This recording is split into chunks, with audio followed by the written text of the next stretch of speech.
All right, so I'm going to call this meeting to order. It is Thursday, August 28th, or it's August 18th, 2022 at 1 p.m. As authorized by Section 551.071 of the Texas Government Code, this meeting may be convened in a closed executive session for the purpose of seeking confidential legal advice from the city attorney on any agenda item herein. The City of Rowlett reserves the right to reconvene, recess, or realign the regular session or call the executive session or order of business at any time prior to adjournment. Process for public input. If you are unable to attend in person, you may complete the, we won't need to do that. For in-person comments, registration forms, instructions are available inside the building. And City Council may receive public input on the listed agenda item only, which is pretty broad. And our first item and only item is discuss the FY 2022 proposed budget. First item is public input. Yeah, did we get any public input? We did not receive any in the mail, but did you want to make a comment for the record? Our public person? No, we have no public comment, thank you.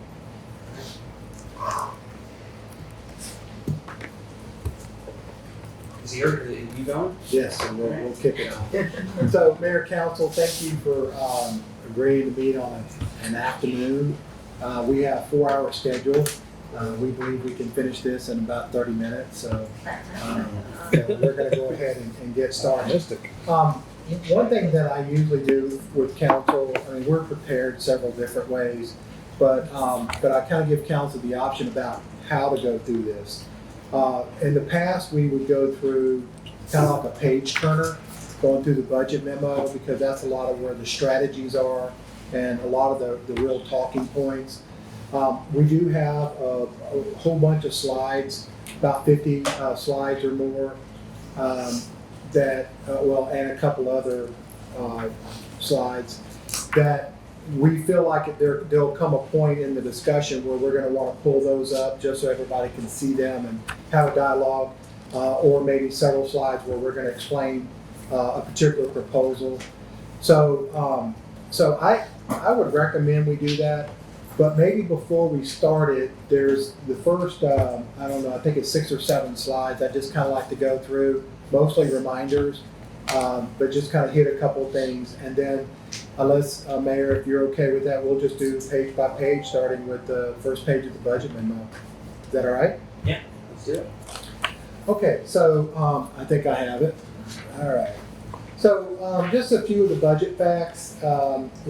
Revenues obviously is up. That's a major driver. There's 3 things really driving this year's budget. Obviously the increase in assessed value, a reduction in bonds sold, which frees up capacity in 24. Not unusual.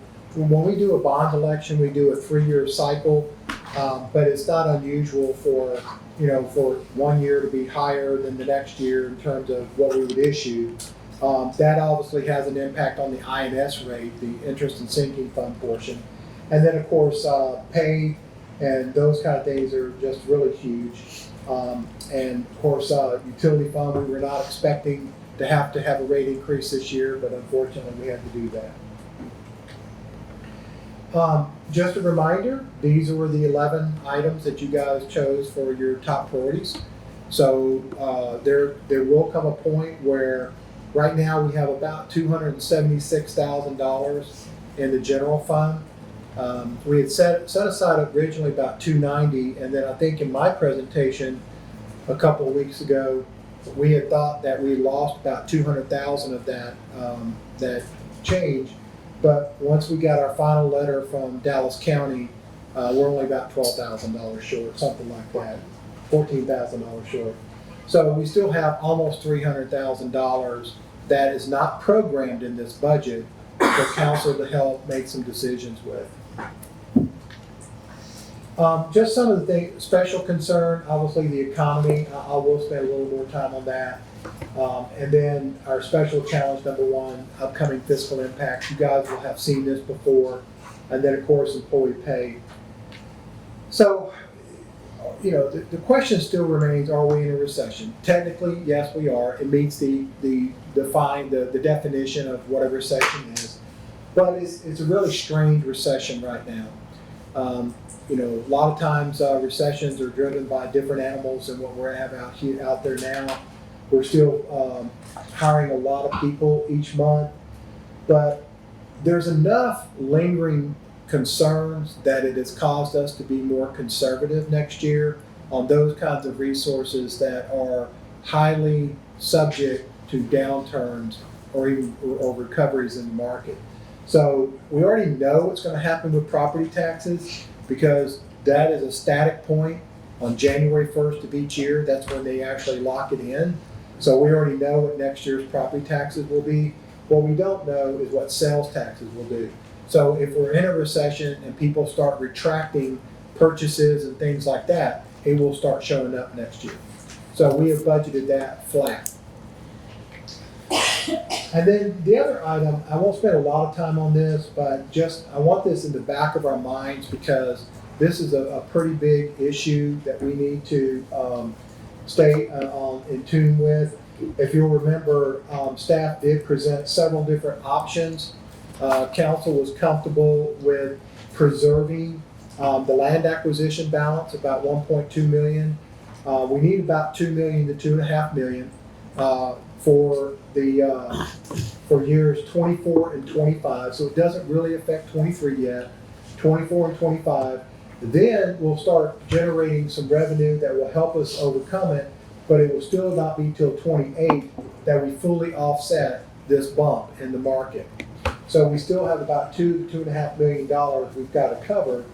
So we have the land acquisition balance, and then we're still hoping that some of the ARPA funds can be allocated. If you remember, there was over $1 million set aside, if I remember right, for water looping, but no specific projects identified yet. So we said we could possibly hold that.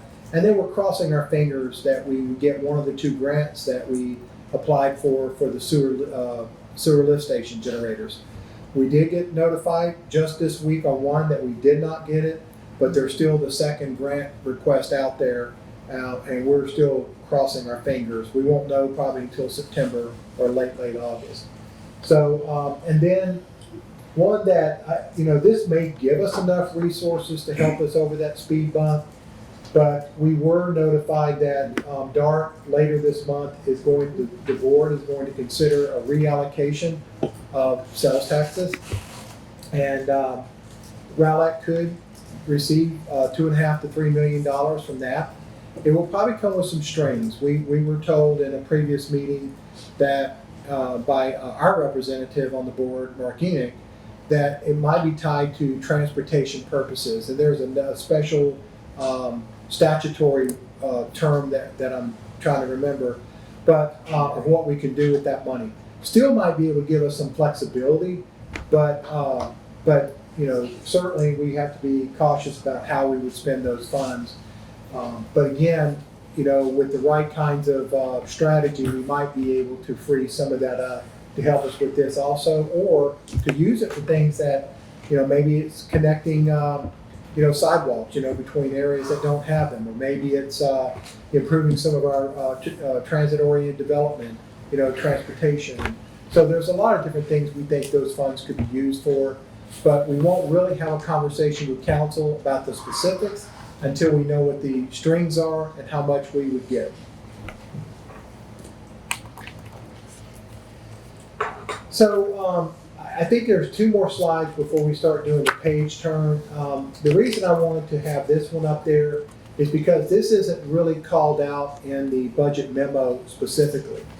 But as you know, we get grant requests every year from various different organizations in the city, plus proposals from our own boards and commissions.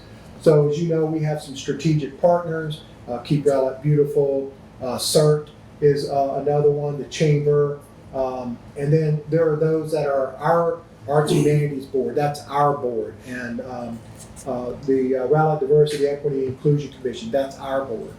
So we want to just make sure that you guys have that up there because some of them are funded. The ones that are primarily funded are the ones that we've been funding historically. So understand that, new requests are not necessarily in this proposed budget because we still need that feedback from council. So we will want to have some decision making on that. But obviously some of these that are in here, The Diversity, Equity, and Inclusion Coordinator score, we only saw this one Monday, I think it was. So just a couple days ago, SCORE has made a request to enhance mental health counseling services to seniors. CERT, we are funding $35,000. They are asking for an additional $15,000. Arts Humanities Commission has a request up there as well.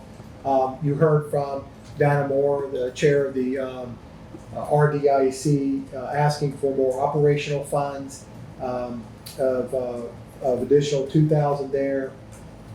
And so these are just some things we are going to have to come back to it. I really want to make you guys aware of this, just so that we don't get so far down the road that we're ready to make decisions and really haven't fleshed this out.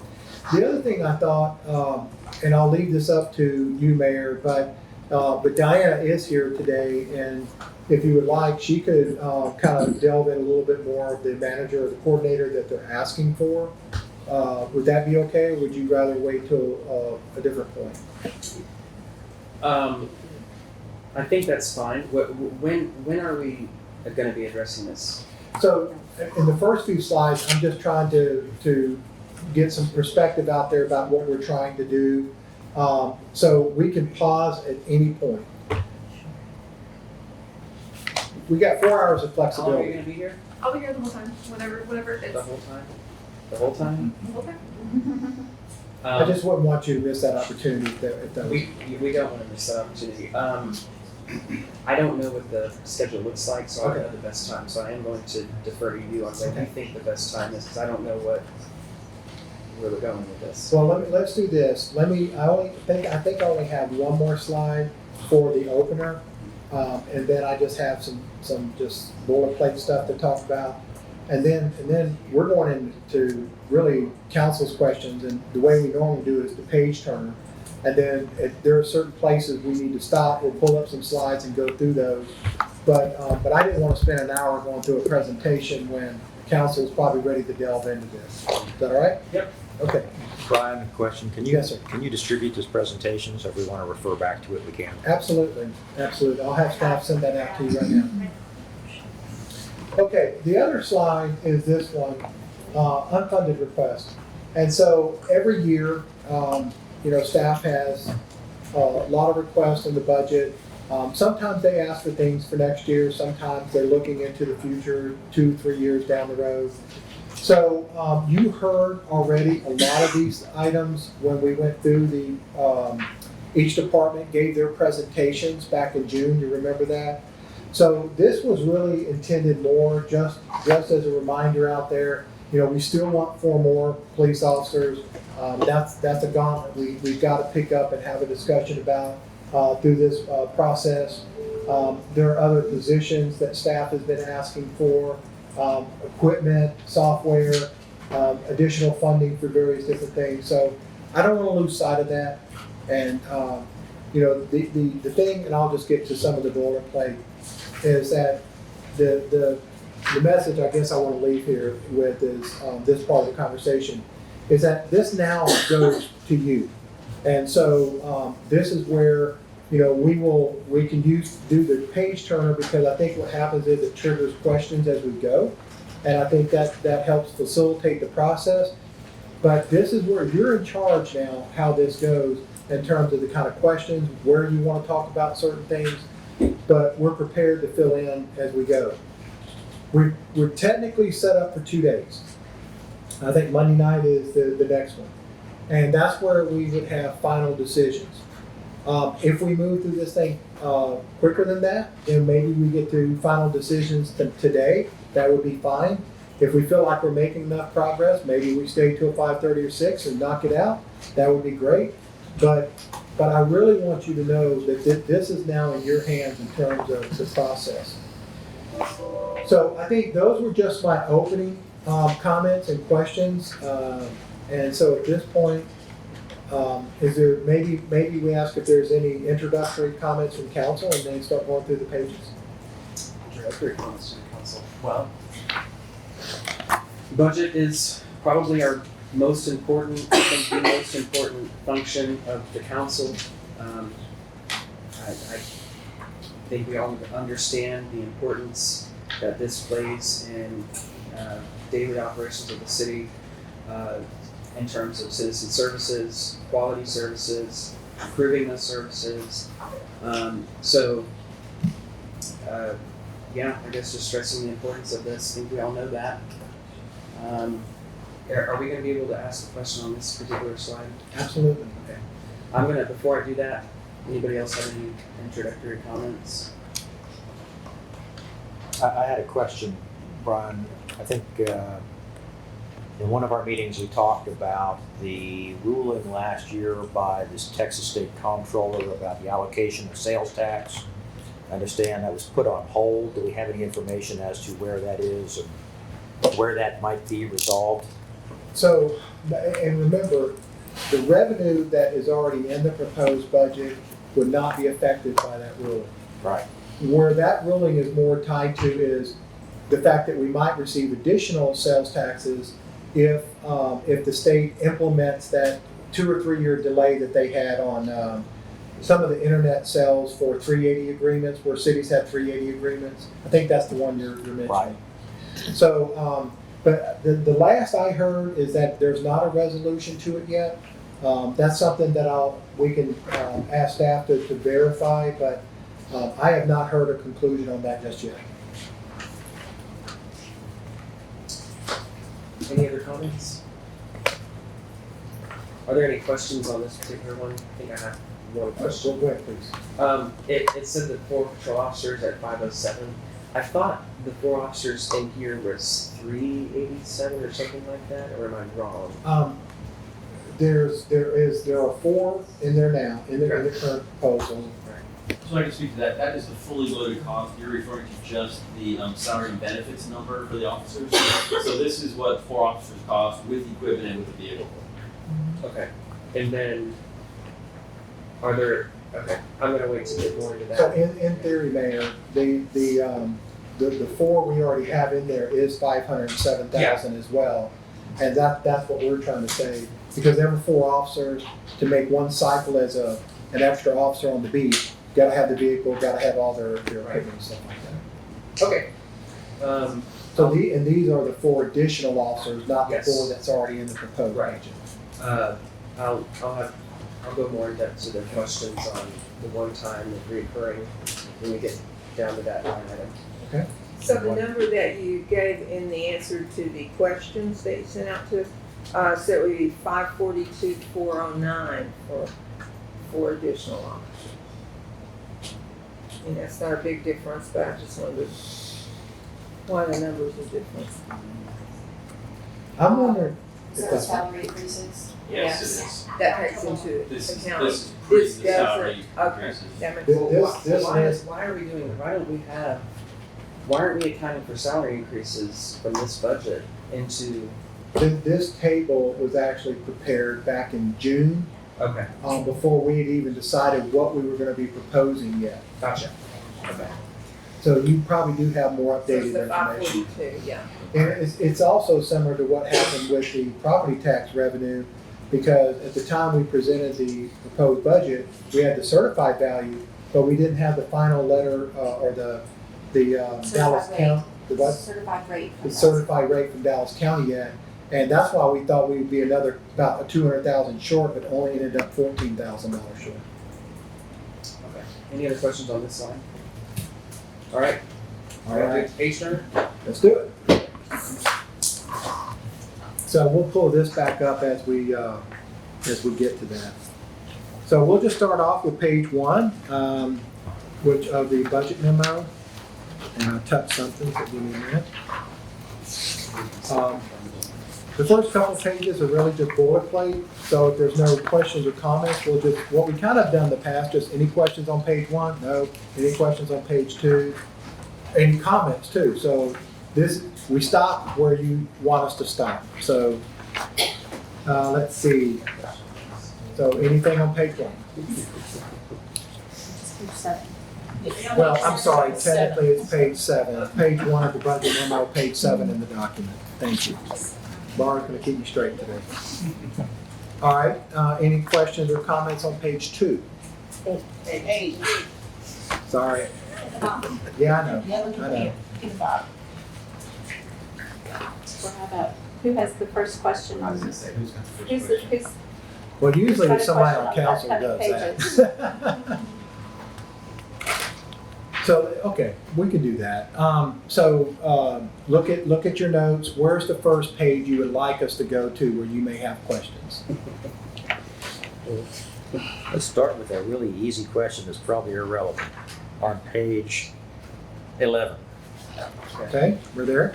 So, the number of people reached by Facebook went from 3.2 million down to 454,000. What do we do wrong? I don't think it's wrong. There was one year had that one YouTube video our cops did that was like almost 2 million views by itself. okay. Remember that one? dance challenge? It really varies if you have one post that goes viral, it'll Okay. change your numbers from that. So we haven't had another one go viral since then. Sounds like Okay. we need to work on something. We had another virus instead. Okay. Well, if we did one with council singing on top of a police car, that would be really cool. Nah, you don't want me saying. Really? It would go viral, Mayor. For all the wrong reasons. All right. Any other questions or comments on 11? Where would we like to go to next? Well, I think 12. Okay. So, number of party one calls are increasing. I thought it was quite interesting seeing the increase in number of priority one calls from fire to EMS. That's a bigger increase there. You know, Mayor, it is interesting that crime doesn't necessarily follow the same pattern strictly with population growth. Yeah. But fire almost always does. You know, Well, and it's interesting too how their response time actually decreased by a few seconds. it did. Neil, you might want to touch on that. It's a accumulation of things sometimes. I mean, our response time is really driven more by travel time. That's where, so our travel time may be down in areas, and then we're seeing right now a big uptick in our travel time. We're going from like 4 minutes to 5:06, 5:07. So as the traffic continues to accumulate in the city, our travel times are going to get longer and longer. Where our time out of the house times are getting better, and our dispatch times are improved. So that may be where that improvement's coming from. And then the travel times will really keep us. I do want to make mention too, 2020 was still well into the pandemic. And one thing that Neil does show me is they are able to print and segment the response time between, how long dispatch has it, how long his firefighters have to get out of the building, and then how long their travel time is. So that one thing that he had a concern about a couple of years ago was how long it was taking his folks to get out the door. And they've been working on that, and that number has significantly improved. So my thought there is if we're getting increased times from traffic in the city, that's probably something we need to factor into along with our PCI ratings and when we allocate what roads we're working on. Not so much to do with Time. the road, it's just to do with the traffic. Yeah. Well, I can think of one road in particular that if it's backed up, you're not going to be able to get down. Yeah, you're not going to get down. Yeah. The width of the road has to do with what's passable down through there. Yeah, PCI is more about the, it's the condition of the PCI road. is about the condition, but I'm saying this is in addition to. PCI is not the only thing to decide what road to do. There are lots of other things. Oh, yeah. Safety being one. I had not thought of response times being a factor. I think that's something that when we start looking at how to allocate those scarce resources, that's got to be a factor we pull in. Yeah, I agree. Big picture, yeah. So I noticed on the offenses per 1,000, where we see person and property going down, but society going up. What is that? our society. No, I'm just, Oh, into the- Yeah. crimes against persons and property is trending down, and society's going up. What's So that? society is those life quality issues, okay, so, I don't think you can draw a direct correlation, but a contributing factor is the homelessness issue. We get more and more calls about panhandling. In a lot of those cases, there's not a lot that we can do. Panhandling in and of itself is not really, we're working on some changes to ordinances to prevent people from, occupying medians. Yeah. Things like that. But I think that's probably. Is that what's causing that trend? I'm interested in the reason that the number of cases filed with the municipal court is trending downward. That could be traffic tickets not being, not as many traffic tickets, right? Or So the ones that are referenced are typically Class C family violence.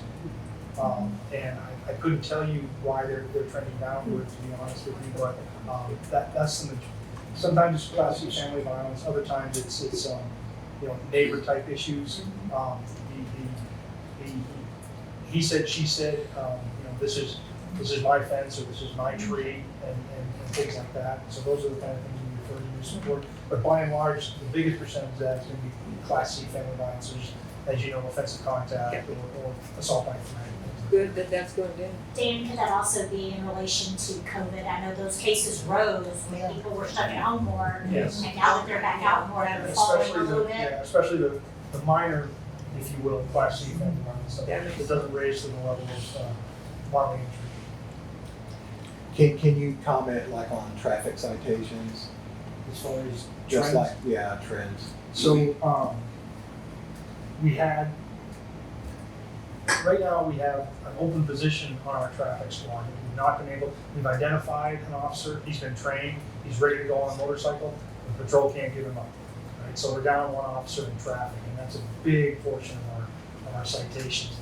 As patrol gets busier, both with numbers of call for service and with officer hours spent on each call for service, they have less time for discretionary activity like traffic enforcement. They're running from call to call to call. They don't have time to make traffic stops. So those are the manpower issue, the shortage of manpower means that there's less discretionary time. Yeah. So will the 4 additional officers address that? Do you need one more officer to address that? What? You know, I mean, I know you need more than one more, but. yeah, I mean, I haven't run the numbers lately, but we ran them about a month ago, and 74% of the time, the patrol division was operating at or below minimum manpower. Minimum manpower is 6 officers in one side. That's covering the entire city. Our manpower per shift is 8 patrol officers. So all it takes is 2 officers to be off, whether that's injury, vacation, holiday, training, and you're at minimum manpower. So we can't increase staffing, we can't increase minimum manpower without increasing staffing per shift. 4 will give us 1 per shift. If we get 8, that will give us 2 per shift. So I know when we increased the staffing, the patrol staffing, over the last several years, minimum staffing requirement never went up with that. It didn't correlate. So what are we gonna do? Is if we put 4 officers in this budget, or even add another 4 officers, will the minimum staffing requirement go up? Probably not at 4. All that will do is give us a little bit more wiggle room for those. For example, if we have a female officer get pregnant, she's on a mission for probably the best part of the year, right? Because we take her off the streets immediately, and then she takes some time after the baby's born. We have an officer in that situation right now. So we'll reassign her to another division and find some work for her, but that has a strong effect on the patrol division. Unfortunately, the patrol division is where we have to go. I'll give you an example. 6 days before the school year started, we had a SRO announce her retirement. And so we're contractually obligated to GISD to provide that position. We have no other option but to pull somebody from the patrol division. So that further reduces your patrol manpower. So patrol is the largest division, but it's also the one from which we have to pull, like I said, the traffic officer. We've been waiting over a year now. He's been identified, selected, trained, ready to go into traffic. Patrol just can't release him because of just So what would it take to increase the minimum patrol staff? Because I know we keep on adding, and then. So Never if, goes up. I think logically you can say if we're at 8 per shift right now, and I'm trying to get a number for how many actual vacancies we have that we're in the process of filling. I haven't understood. There was 13 as of yesterday, but that's the entire police department.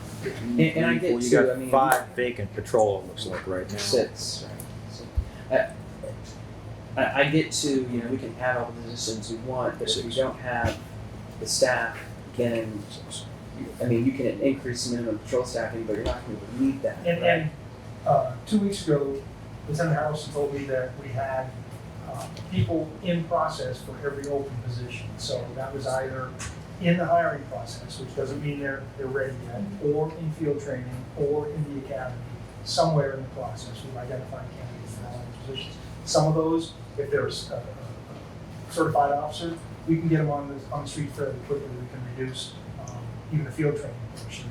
But if it's a green new hire that has to go to the academy, you're a year out before they're ready to go. I would just like to know, and I don't need the answer at this moment. I'd like to have it before the next meeting. We know exactly what it will take to get to increase the minimum patrol staffing. We may not be able to accomplish that in this budget or the next budget, but just to know. So I will get that information for you. My gut feeling would be we probably can't do it at 1 per shift. It would probably take 2 per shift in order to increase numbers, which would be totally. But would it not increase your maximum, so you have 8? If we hired, let's say 8 more officers, is that generally 10, or is that, and I understand you're asking about the minimum, but your scheduled officers, does that go from 8 to 10? Yes. Okay, but then your minimum may not be able to increase from 6 unless you have 8. Okay, so 8 new officers, Well, formal officers get you from 8 to 9 because it's 4 shifts. right? So I wasn't sure what you said. So that's the maximum. He's asking about the minimum. So, and I thought you were making the argument that it would take 8 new officers to raise the minimum from 6 to 7, I guess. I believe so, because if you increase each shift by 1 and then you attempt to increase the minimum manpower by 1, you're in the same situation we're in now where it doesn't cover things like vacation, overtime, training, things like that. Right? You'd be in a minimum manpower situation as often as you are now, but that minimum manpower would be 7 instead of 6. The goal is to not only increase the goal is to increase the minimum staffing to the point where minimum manpower is less affected by normal things that are going to happen in the schedule, like training, holidays, vacation, sick time, injuries, things like that. Does that make sense? Well, and I think this is a good conversation because it really, in my mind, reflects the dichotomy of I need more people, but I also need them to stay. Because when you're down 13, and I know not all of them in patrol, but when you're down that many people, then everybody else is picking up the load, or you accept minimum, and because, and I know Neil does the same thing. If he has minimum, he doesn't bring back people. It's only when he drops below minimum that he calls people in to work an extra shift. Yeah, I just think it's important that and this hasn't been addressed in previous budget discussions, that correlating hiring officers, because I know we've hired, I think, 8 one year, 4 another, since I've been on council, but minimum staffing never increased with that. So I think it's important now in budget discussions that we now correlate these hirings with what are we actually doing? Are we making an actual impact, or is 4 simply just not enough to really? Well, it's a good point, Mayor. One thing that I know, at least in the past, when the police department asks for positions, they ask for a bevy of things. They want a crime unit or a specialized crime unit, or have asked for patrol, and a lot of times we'll give them some of the other stuff. But I think this year, the focus is 8 patrol officers, people who, feet on the ground. And I think that's, Yeah, we've increased our crisis assistance program, we've increased, in areas other than patrol over the last few years. The bulk generally goes to patrol, but we've also, created and expanded some other areas. The need right now is very clearly patrol. So I think what I'm hearing here is that we're trying to address is the normal churn that we've been experiencing in terms of people leaving, people coming, the training that's needed for that, people stepping out for whatever medical or whatever reason. But I'm also hearing that there's a sense that our minimum staffing may be below where we want it to be Okay, for absolutely. safety purposes. Absolutely. So It's we need to, unsafe. the two of those things, I think that kind of becomes the target Yeah. for where we want to be in terms of the total patrol. You have to understand the churn that we have. If it's 1 person per year or 2 people per year, and we want to hit 6, we got to make sure we got enough to cover 8 per shift in what we budget. Yeah, I mean, I think correlating hiring to a goal we're trying to achieve, right? So why are we increasing the staffing? Well, it's because we want to increase our minimum staffing Okay. to this much. Because if we don't have that goal, then we're not really moving the bar, right? well, and the bar is response time to some extent. Exactly. And so that should lower the response time if we can get a higher minimum. Right. A higher maximum is not necessarily going to move the needle. No, right. Well, I don't want to lose the churn factor though too, because there's 2 factors in that. There's Yes. the minimum we want to set. Well, I mean, we can also focus on the churn part and what we can do to reduce the churn. And that's been significant over the last couple of years. Yeah. For a lot of different reasons. And it may be cheaper to take measures that reduce the turnover than it is to simply increase total staff. And it's six patrol officers minimum staffing, which I almost say that's just the staffing. I mean, the fact that we're 74% of the time at minimum staffing, you may as well just say that's just what it is. 6 officers on the street is hard to comprehend. That we're at that level in a city of nearly 70,000 people. That's scary. Well, and I think this is why Dan was telling you guys back in May or June, whenever he did his departmental deal, that he's not only asking for 8 this year, he's asking for 8 next year and 8 the year after. Some of that is to help with Sapphire Bay when it goes online, but quite frankly, a lot of it is the boots that we need on the ground now for our community. Is there any type of metric that applies to municipalities based on the character of the community to determine how many officers per capita is standard, or is there just too many variables that you can't? There are a lot of variables. Historically, the police service has not done as well as the fire service on that. They have national standards that are very easy for everybody to comprehend and understand. There's a lot of different ways to measure police staffing. There's response time, there's unoccupied time, there's officer per capita, so on and so forth. But there's no generally accepted standard for what you need, because crimes and call types vary so greatly from one community to another. Right? The type of calls they answer in University Park isn't the same as what they answer in South Dallas. Right. So Brian, I appreciate your point a moment ago about an either or type of stance, but I really think it has to be a 2-pronged approach where we address both issues. Not an either or. I'm just saying that churn is one of the things that we need to look at. What we do. Absolutely, and I think the proposed budget addresses a big part of that, which is compensation, but the culture in the department also is a big part of it. But we do have to raise that minimum standard as our population grows and as our community changes and becomes more dynamic, I guess you could say, with what's going on in Sapphire Bay and entertainment type things that are coming. Right, but one of the things that's affecting our churn has been our turnover. I mean, churn, there's a couple different kinds of churn. One is the chief mentioned, we have someone who goes out on leave for a particular reason, medical leave. The other is, I'm jumping ship because I'm not feeling good here. I did have one item I thought we had talked about a month or so ago, and I haven't seen any mention of it since then, and that was the training reimbursement program for the police department. I think we used to have one. I don't know if we It went away for a period, I don't know if it's back yet, but Talking about the college tuition reimbursement. So if you'll remember, there was maybe half a dozen or more types of, that we considered, and talking to you guys too. One was shift differential pay, I think was another. So this year, this is where we're at, because we're still not even to where we think pay should go ultimately. That's why we have this 3-year goal that we're trying to say. But we just didn't feel like in this particular budget, we could plug in everything. But college tuition reimbursement, that's high on my personal list. The shift differential pay is important to some of the officers who have brought it up and talked to me about it. But no, those other things did not make it in this proposed budget.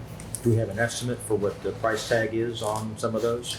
I think we do have some of that. Richard, can you dig in? I know we may not have it on all of it, but. Yeah, tuition for those things, since we took it away before my time, I don't have a reference point to measure how many people would participate, say, in tuition reimbursement, how many dollars we would be willing to actually put into it, and what our restrictions would be. Are we gonna let people go to college for any reason, or just related to their job, or some other measure, like as long as it's a municipal employment opportunity. So some of those things have to be measured, and college is expensive, so let's assume you have 20 people, and it's $5,000 a year, $100,000, you can start to kind of measure the cost, right? But what we will do, Brian, before our next meeting, we will send you what we do have, because like I said, some analysis was done on some of the topics, and at least to have that for discussion, for further discussion. Right. The other side of that, of course, is what do you buy with that? How do you reduce the churn, and if so, by how much? Because it costs us, it looks like about $125,000 a head to add. It might be cheaper to not lose. Yeah, and I will say this. Wow. That we need to raise our minimum salary. We have to. Yeah, I don't disagree with that. But Can I interject one other thing? And so, remember, we're going to do a more comprehensive compensation study for next fiscal year and measure all the other kinds of pay and compensation that we haven't typically done through time to have some reference point, a better reference point. But I can tell you, when you get into all those differentials, there's wide variation across all entities, including governmental, on how they handle those things. So it's not, they're less standardized, base pay and things like that. Thank you, Richard. I've forgotten that we said we would do that. If you'll remember, we'd already done this year's survey when these topics were discussed in our last meeting, the June meeting. So.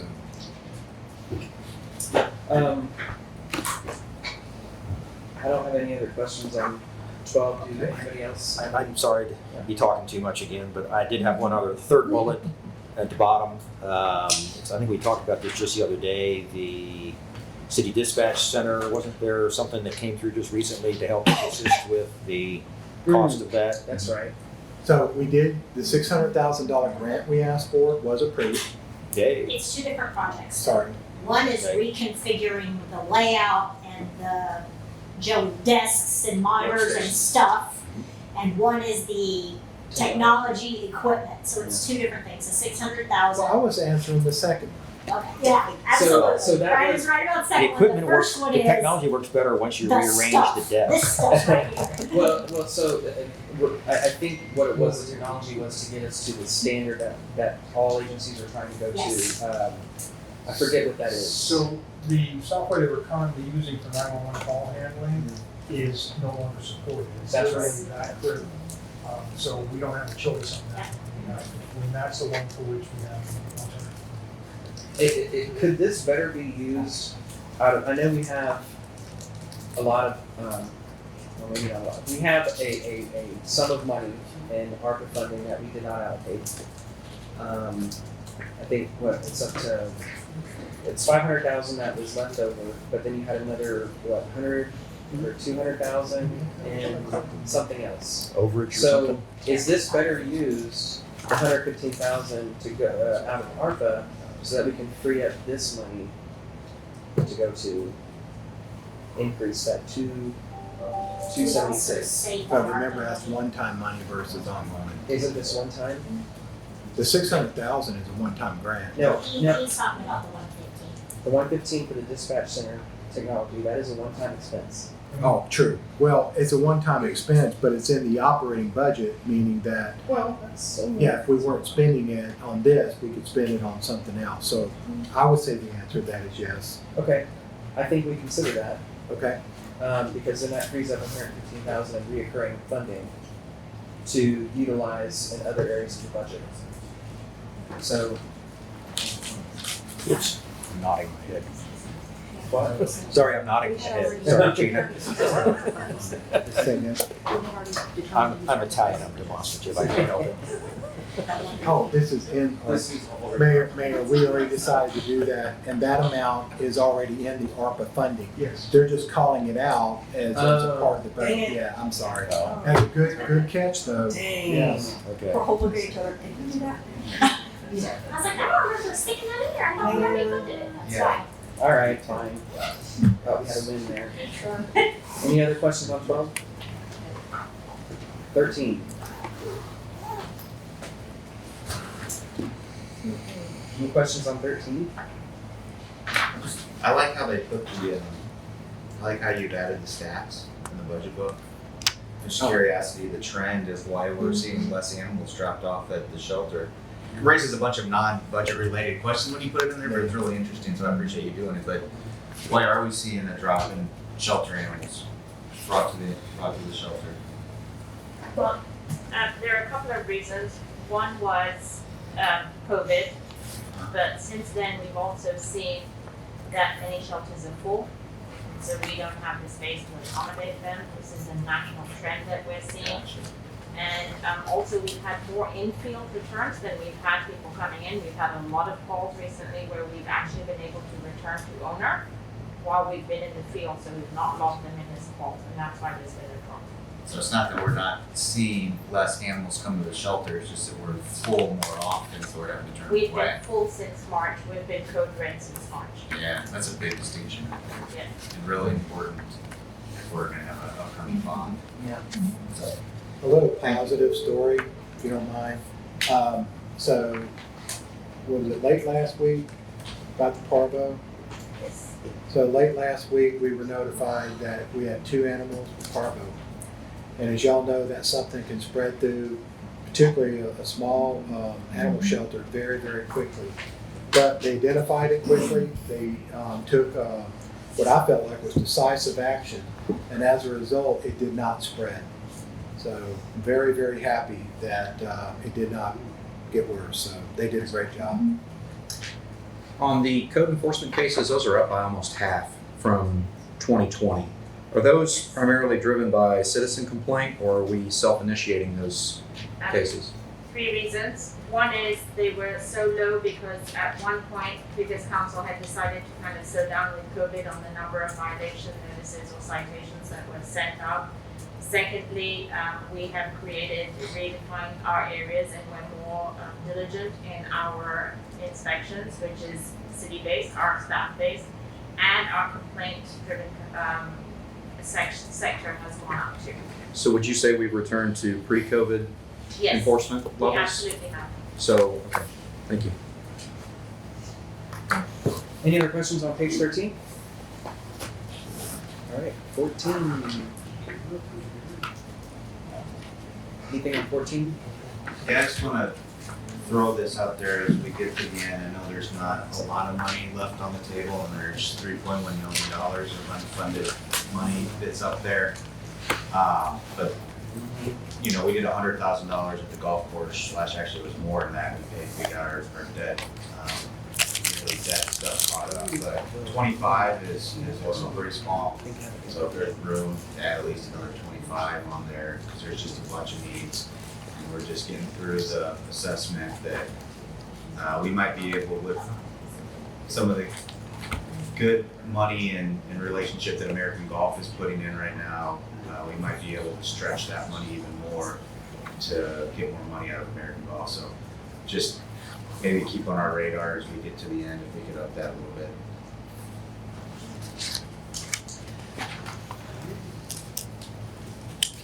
I have a suggestion regarding the $90,000 in park improvements capital projects funding.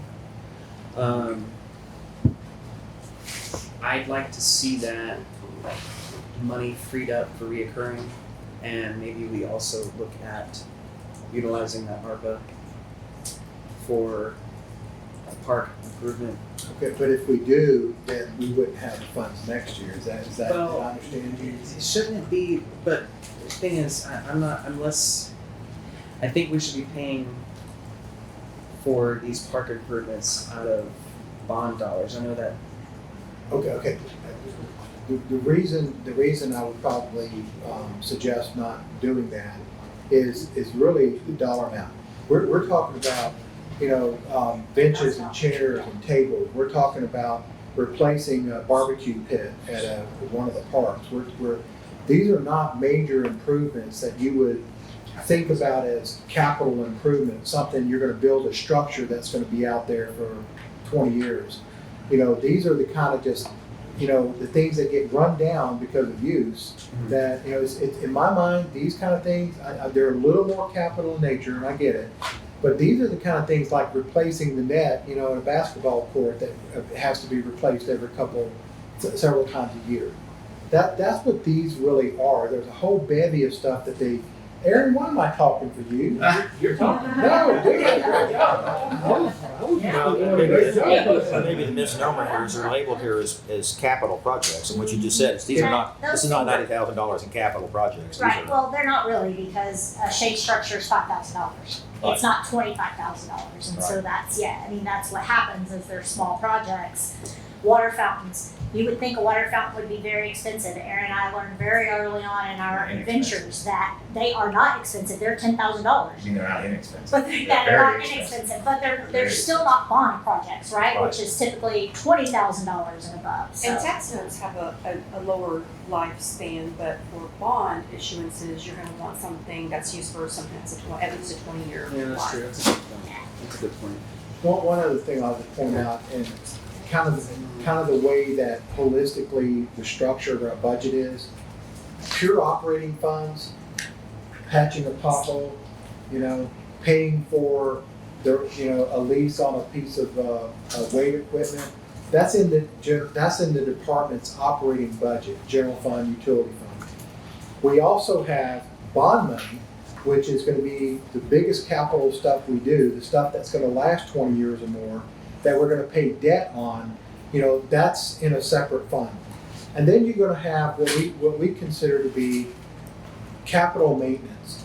These are the things that might last 5 years, 7 years, 10 years, but they're not the big bond stuff.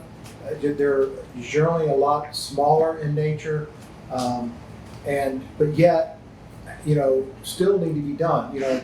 Money for foam injection to keep the street from getting worse, that kind of stuff. That's what you're going to do with capital maintenance, and that's where we put this 90. I think that's where we put the 90,000. And that's really what it is. It's really keeping our parks. Some of you will remember and have been on council long enough when they were so run down. That was one of our biggest complaints, right? And at that point, we invested some, and this gets that going again so that we can continue to keep them up, really. And a lot of these are in people's backyards. A lot of our parks are in people's backyards. So that helps keep them in good condition. And this is extra important in my eyes because we all know what our big bond dollars are going to go to over the next couple of decades because we have such big facility needs, which means the chances of doing big scale improvements in our parks beyond probably Herford and a little bit at Paddle Point, where we're building a new kayak, which park is that? Lakefront, thank you. So some minor kind of improvements. There's not going to be a lot of bonding capacity out there if we need to do major improvements at some of our other parks. So we need to be investing in that infrastructure to keep it going as long as we can, because it's going to be really hard we're going to be squeezing every penny we can to get some of these major facilities done that we need to. So the more money that we can put in recurring general fund to take care of assets that we know is a long time away from us being able to replace is going to be really, really important. Okay, I'm convinced. You got me. Is this where I throw in the request for 4,000 for the Parks and Rec Advisory Board? Mike will be mad at me if I don't throw it in here. I don't think they requested that in their budget. He asked me to bring it to you guys. Who's he? Consider it brought, the chairman of Parks and Rec It was Advisory not Board. it was not in their presentation, or did they discuss it as a Have they board, made so. a formal They did, recommendation? yeah. I sent the slide earlier this year. 3,000, I think is what it was. I was asking for 4. Did that get missed? Or maybe I'll, it got I'll, missed? I'll reach out to him and clarify. I thought he was asking for 4. They're trying to do a number of things. They do activities. They work with the Parks and Rec staff on and do activities. They're talking about a sand bass fishing tournament that they're going to have to pay someone to run, and there's some other things like that where they get some expense. Some of those have traditionally been paid for out of programming, so that might be an option too. if Yeah. it's something Good suggestion. Show out end notes, right? on it. Yeah, let's make sure that we do have it. I'm keeping kind of a running list over here Okay. too, Brian. Any other questions on 14? What about 15? I'm all for the downtown master plan update. I think it's definitely needed, especially now that we're going to be able to hire a downtown manager in this proposed budget. I think those two will correlate together very well. That way, this new person is a part of this plan update. So that new person, we don't have anybody in that specialist position then? Not new, it's a brand new brand new, downtown it's a manager. brand new Well, position. Well, I know, but I thought the Charles. specialist Oh, no. was being Charles was the converted. specialist, and he has been promoted to assistant director, which frees up the specialist position. To do Right, that. the specialist is being converted to the downtown manager. Correct, Libby. And that particular position probably would maybe cost a little more, but we absolutely support it. I think that it's been a long time in coming. Council's asked for this a couple times. I think we need to get it done, and Libby has figured out a way to make that work, and it still worked for her. Yeah, thank you, Libby. Good idea. Any other questions on this? Alright, 16. So I think one big thing here, and it concerns me, is our PCI continues to go down. So we're getting more and more behind. So we need to be thinking about what I know I saw a number, $11 million over the next 10 years to just maintain PCI. Is that, I think that's We've correct. shown that number before. I don't remember if it was 11 or 12, but that was the number I remember. It hovers around there. They're low double digits for over 10 years to get us. Just to maintain it. Right. Now, but what I would say is this, when we get, where's mine? There it is. So when we get the report from that company, I think that's gonna open our eyes, and I think we probably should have that report in a work session with council and discuss what it means. Yeah, It's scheduled for the second meeting in September, either the first or second meeting. We want to get it, and we want to get them here to explain Yeah. exactly Can we- what the numbers mean Can we as they sit. Can we move that to October since I'm going to miss September? Yeah, we're not gonna be able, we need to get it out so they can start making decisions based on. The problem is, we still don't It's the know what second it's gonna meeting. say yet. I can't Yeah. watch it either. so I mean, I think we can get a good idea of probably what it's 72 is likely going to go down even more. I But would remember, that dollar amount included bonds, it included capital maintenance dollars. However, by hook or crook that we had that roughly that number. But that number also needs to grow a little bit in this environment. Right. I mean, I think when we had that discussion on the PCI in September, we also need to discuss strategy. And it's one thing to get this report. Okay, well, we know PCI is going down. But what can we do to be more creative about addressing this? Because we can't just state it as fact and then move on to the next page and say, okay, that's the fact, and it's just we're gonna keep on getting behind. No, we need to talk about strategy. How are we going to go after that and prevent that? Money, obviously. Any other questions on this? The changes to the CDL requirements, are those federally mandated? Yes. Thank you.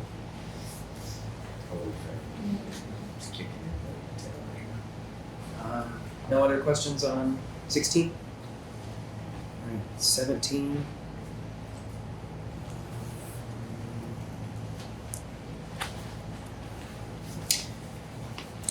Any questions on 17? I have a question here. I know I've talked about this before. We've got some senior leadership training here.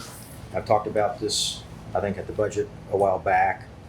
I'd like to see us put some effort into project management training, whether we do that as training of folks that we're right now expecting to be doing project management as a side job from their real job, or whether we approach it as providing a resource to those directors that need some assistance in doing things like making sure that project plans are prepared, critical paths are identified, and projects get started timely, so we don't face large increases in the project costs between the time they are approved and the time they are actually started. In that case, I'm referring to our Chiesa Road project, where we were 3 or 4 years before we were able to get going on that. In the meantime, our costs have gone up millions of dollars. You know, this is the kind of thing I think that will save us money if we have someone who can make sure that those steps that need to be taken are taken in a timely manner, so we can get our projects moving. I think there's an expectation in a bond program that when there's a vote in May of 2021, that by 2024, those projects are certainly at least started, and most of them should be done. Yeah. I agree with that. I think that, I know that we have a position that we're trying to fill, or maybe have filled, regarding CIP manager. Mm-hmm. Could there not also be, in conjunction with that, and this would probably be more discussion when we get further down to the upcoming bond, not the facility bond, but the 2024 bond, that do we, along with that, hire a firm to help with processing the permits and the necessary, maybe it's a project manager, project management. I know that some other government entities like Garland ISD hires a firm to manage their CIP project list. Well, we do a combination of things. So obviously on an individual project, particularly those that are long and complex, we will sometimes hire an engineering firm to be the project manager. There are other times where we do it because we feel like we have the in-house capacity to be able to do it.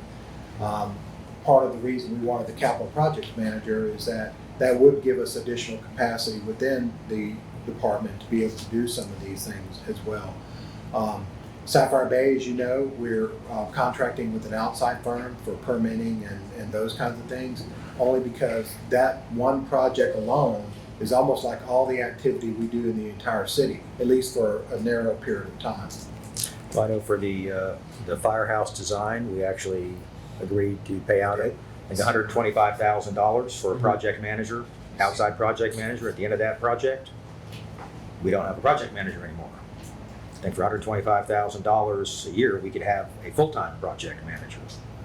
We're in the process of hiring that CIP manager. We had one for a short period of time, and I believe they are conducting interviews. Yes. So We're going to commence interviews. We have a good selection of resumes. We're going to do that. That is our goal, to make sure the projects that can be managed through a PMP function within our in-house resources, we would do that. Again, we also want to make sure that we do the QC of what our consultants do. So we want to have a turnkey solution, and where the need arises to maintain an outside function, we would also propose that depending on the workload or number of projects. So we are getting there, and that is our goal, to make sure that we are accurately and efficiently following the project timeline.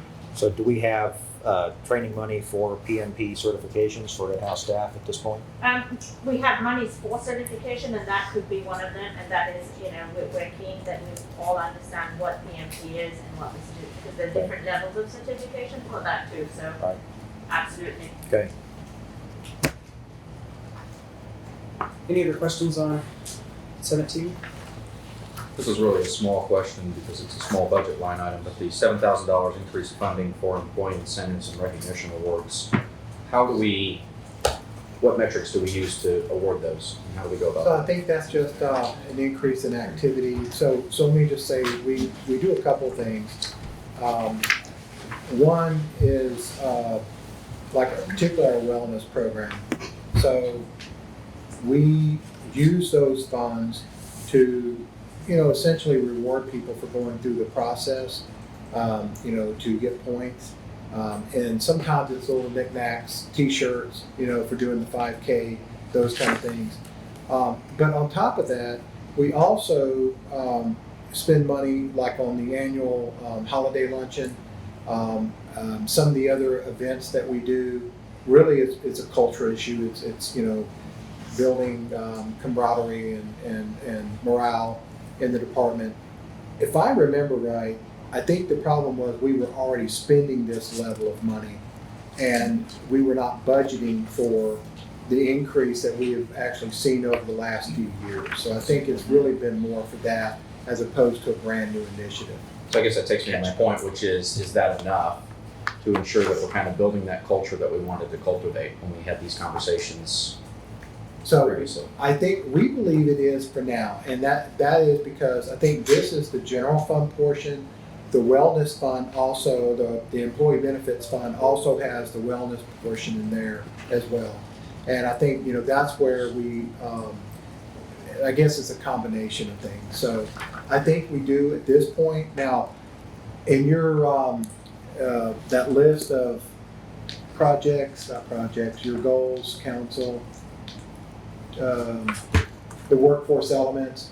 One thing that, and I don't know that the 100,000 is fleshed out, but one thing we've talked about and we need to spend a little more time on is how we would go about to solving for that.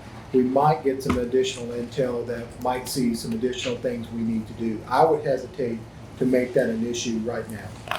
Okay. I can't help but go back and look at the turnover percentage for this year versus the last couple of years and see we're at 81% or 81.7% retention versus 85.6 last year and 88.7 the year prior. That is a significant decline in retention. And I know there's a lot of other factors that go into that, but cultivating that culture is one big piece of retaining people in addition to the compensation piece, which I think we've done a really good job to address, or at least started to address.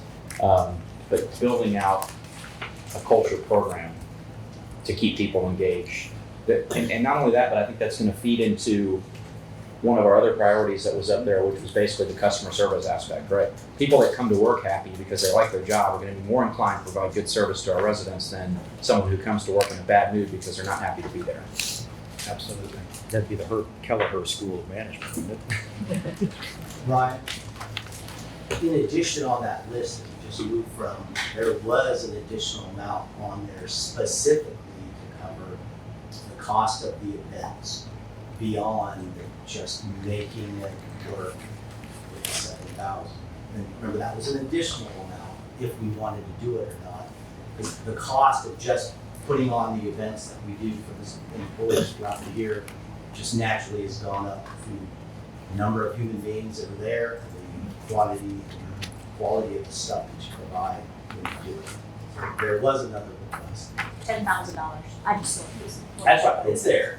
So we made a request. In addition, that 100,000, so one of the things that could potentially fund is doing our regular, every 3 year, we have 2 out of 3 years where we go out and ask the employees what exactly is it that we're doing right, doing wrong, and so forth. So we've been doing it on our own versus using a third party who might be able to do it, like Gallup or something, more efficiently than we do it, have perhaps a better outcome from answers of what might that be. In addition to, there are engagement firms out there that do the measuring, figure out where you might want to be and so forth, if we chose to go that direction with some of those funds. So I collected some of that information in June as I was going through the Sherman process. Some organizations that do that, that help you build a structure to do the things you need to do to take care of your employees in that intangible way, better than what you might be able to do right now. Is this the 10,000 you were talking about Yes. that didn't make it? That's right. That Well, was so part of it. Now, we councils. we did increase the funding a little bit. That was to gotta, make it so that we're not always taking from other operating funds to backfill that dollar. So maybe that comes out of that 100,000. So maybe that's a better answer for you. So there were some additional requests, 30,000 to have an outside firm do our climate assessment and 10,000 for employee retention. So I'm thinking like, we do events for the staff. Are those departmental events or are they citywide? The ones that are in our budget, we do both. Some departments do their own thing. Public Works has a deal, I know occasionally. So, but this, what we've been talking about is more globally, citywide. All employees that wish to engage. Salsa challenge, the chili cook-off, all the different things that we do. And then on a departmental level, what discretion do department heads have to give out like discretionary tokens of appreciation, whether it's a $5 Starbucks gift card or whatever? Does anything like that exist right now for recognition? I would say so. I mean, departments, they're gonna have to come out of their own budget with that. But if they had a reason they wanted to do that, I think some of the events that we do, like the city will buy the meat and then everybody else brings in the stuff when they have a luncheon or things like that. I mean, those are some things that we do, even departmentally they do. But I mean, I know in particular the city secretary's office loves cookies because they don't get enough cookies over there already, so you could always use more. So, a comment if I may. So this says, the bullet item is $7,000 increased funding for employee incentives and recognition awards. And it's nice to have that identified in what's being presented here. And I was just glancing through the budget document itself. And what I'm not seeing is a level of detail in the budget document that it would let us know what the total employee recognition and retention budget is, or other things that are like that. And We can get that for you. Well, it's kind of, I don't want to bog this process down, but it's something I've thought about for a while, but I'm used to having very detailed, we had a conversation at the finance committee meeting the other day, a very detailed definition of how funds are being used, what their sources are, what their purposes are. And I know in the budget document here, they're very high level, personnel expense. I presume this is then a personnel expense, but it's not covering salaries or benefits, or it's not broken down to a level where we can actually identify and do the analysis beforehand without coming into this meeting and asking Brian, questions. One thing I will say is that every council is a little different. We have had some councils who've asked for line item detail, and we will provide that for those that want it. Other councils have not wanted it. So, I would make this statement is that typically in terms of policy and strategy and things like that, it's about what's the direction for the ship rather than figuring out how much coal we need to actually propel us forward, or natural gas, or pick something else. So I would just hedge a little bit to say that I think that information is easily available. We can provide that to the council. What I'm saying is, though, is that I don't know how much benefit there is to spending that level of detail in the time that we have in these kinds of work sessions or discussions. So I have something, all right? Brian's. I'm trying to get your attention. So the level of detail you're asking about was really in our priority-based budgeting documents. I mean, if you go and you pull that massive book, it lays out,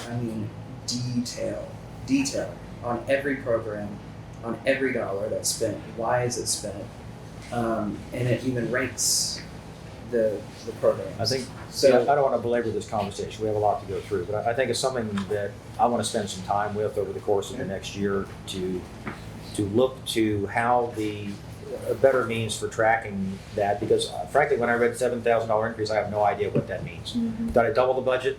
Is it a brand new $7,000 I've never had before? I have no information whatsoever to make a decision from until Jeff has asked the question, well, what do we have? So that level of detail on an ongoing basis, year over year, gathering, I'm an economist, okay, give me 5 years worth of data, okay? Detailed data. And I'll draw my own conclusions, and I'll speed the meeting up, so I won't ask the question. So I'm personally not the hugest fan of PVB, but How often do we update that? So we were updating it annually up until this year. There's a cost involved in being able to do that. We kind of felt like this might be something that we would do on a more irregular basis, because I don't know that, I think it was huge when we first did it to really understand the kind of programs and functions we were spending that money on. But what we realized through the process is that it becomes very static. Mm-hmm. You know, because a lot of the data doesn't change from year to year. Right. And so I would propose, and maybe for the sake of kind of furthering the conversation, we would send the last time we did that update to council, as well as, for those that want it, the line item detail for this particular proposal. I think both would be good. Well, I know, but why not just give it to them?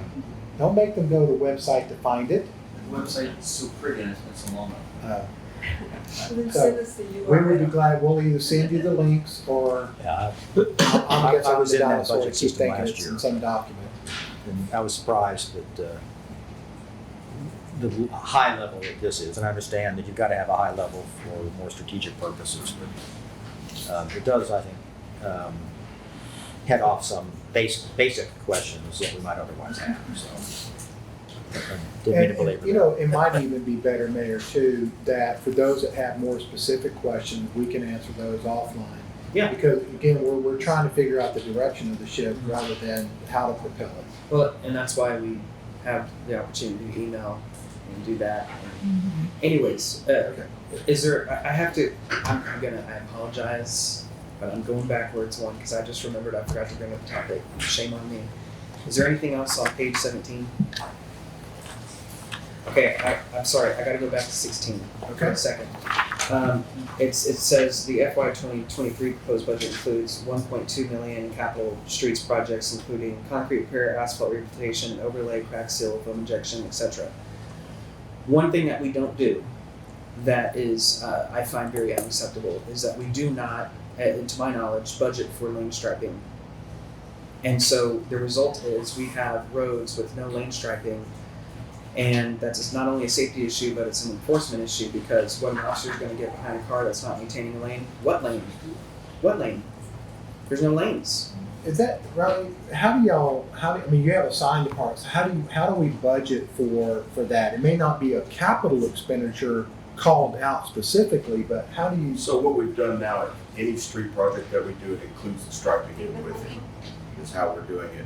In the past, what you haven't seen yet is Dallas hasn't come in and striped all the streets and fixed them to. Dallas County is. Dallas, so this is a Dallas County or So something? we did an ILA with Dallas County because they have the means to do it, and all we do is pay for the paint. And they come in and stripe the whole city. They're striping 8 or 10, Ronnie? At least. I think this was on the list. And we're striping 7 streets that we just did, that we just put down. Well, those were brand new streets, right? Right, but they were not called out to be striped in the budget or with the money. So we found the money to stripe those, but going forward, part of the bid will be striping on the road. So it doesn't sit there without striping. Let me ask this, Ronnie. In our CAF CIP, we do have $90,000 a year for sign replacement / pavement marking. Right. So what kind of pavement marking is that? It can be striping or it can be, it's mostly signs is what it is. And this next year it'll be primarily signs. So for the actual ground level pavement marking, you're saying that we've been using Dallas County's help with that in terms of striping. So what about the little buttons that we put on the roads? And So things? we put those down. That is pavement marking for the fire hydrants and the little dividers. But we've never done an ILA with Dallas County as far as I know. We will this year. Let me tell you how ridiculous this is, and I just get it really gets under my skin. Dow Road is not striped. Rowlett Road is not striped. Princeton Road is not striped. Liberty Grove is not striped. It's ridiculous. All of those roads will be striped. And Kirby was repaved a while back, and I don't think that's ever been striped. It's as well. All of the streets you just named plus more are in with the ILA to be striped. The only thing that's holding us up right now is the ILA being approved. It's already gone through everything it's got to, and it's just a matter of weeks before they come out and do it. About time it rains. I would just say that in future budgets like this, I want it called out because I want it to be tracked and I want there to be accountability for it. It's a safety issue. I can't just really consider myself. Does the ILA have adding reflectors to the, for lack of a better word, the islands and intersections, the points? No, the ILA was simply what we crossed over and got them to stripe it through one of their road bridge districts. They only have one road bridge district left that does anything like that, and it's like a fraction of the cost of calling Centerline or somebody like that and paying, you know, for the plastic seal that they put down. That stuff's like quadruple the price. So it lasts longer, but you know, we're trying to get more bang for our buck right now. Yeah, I've noticed a number of other municipalities doing a lot more of that. Reflectors on the, you got concrete against concrete. At night, it's really hard to see exactly where that point is. I think most of ours, we have one reflector in the middle, and it's usually dirty and you can't see it. It's because there was a line of reflectors one day, and then we never go back and maintain. Yeah. So if we, somewhere along the line, if we can factor that in, try and figure out how to start getting that done, especially the major thoroughfares where we have, you know, the two turn lanes. It's that inside person's trying to figure out how to negotiate that little point and maybe driving over the top of it. I'll tell you, that's one thing Brett Heslett, we brought, Ronnie and Gary brought Brett on, and he has a real focus on safety, road safety, the signage and the condition of our current signage, the striping. That was something he brought up immediately. Look, we have the ability to do this, and all we have to pay for is paint.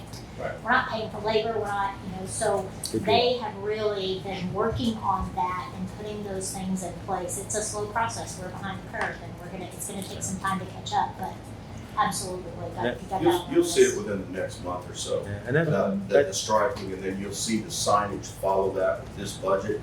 We already have the new signage in. We already have the new machine to print everything. It's all high vis. So you'll see that start just popping up everywhere, and it'll be mainly in this area to begin with, and we'll fan our way out. That's what we're gonna do.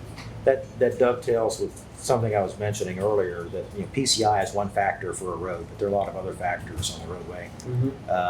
I know when we were looking at it before, open ditches and lack of sidewalks is another big safety factor on roadways that we think about, not just the condition of the pavement, but are we putting people at risk that if they drive off the road because they don't have any lines and they end up in an open ditch, that's a much, you know, bigger deal than if they hit a guardrail or something like that. So.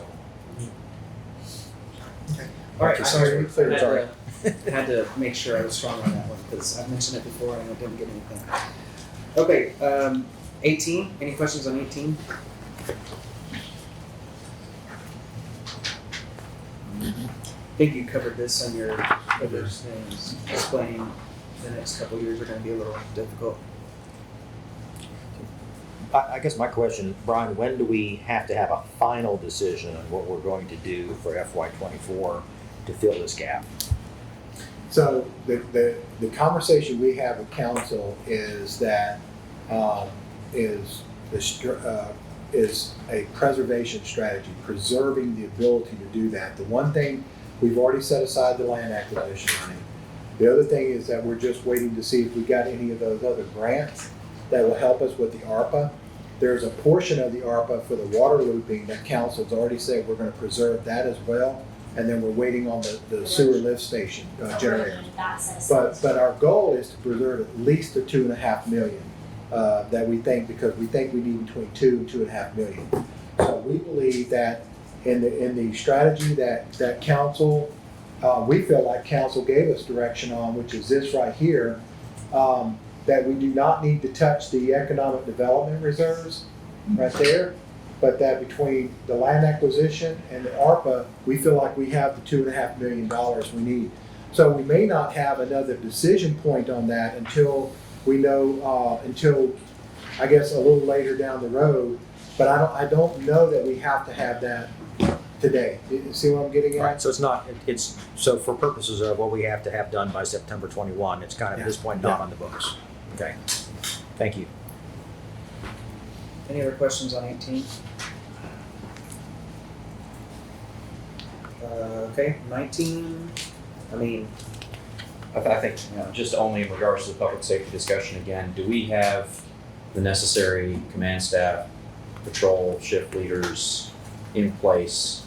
And up to what point would we need, at what point would we need to bring in additional leadership within the department?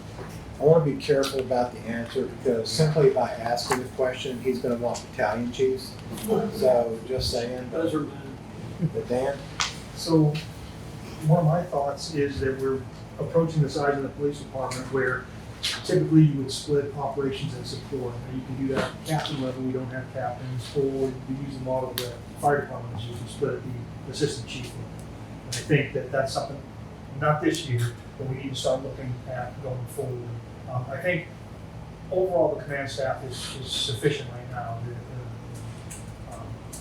The range of responsibility for each is pretty appropriate for that. Having had experience at the assistant chief level and at the interim chief level, I think we're at a point where we can probably split operations and support. So that's, I'll have that discussion with Chief Denning coming in. But, he's coming from a much larger agency with multiple different chiefs. So I'd be surprised if he didn't see it.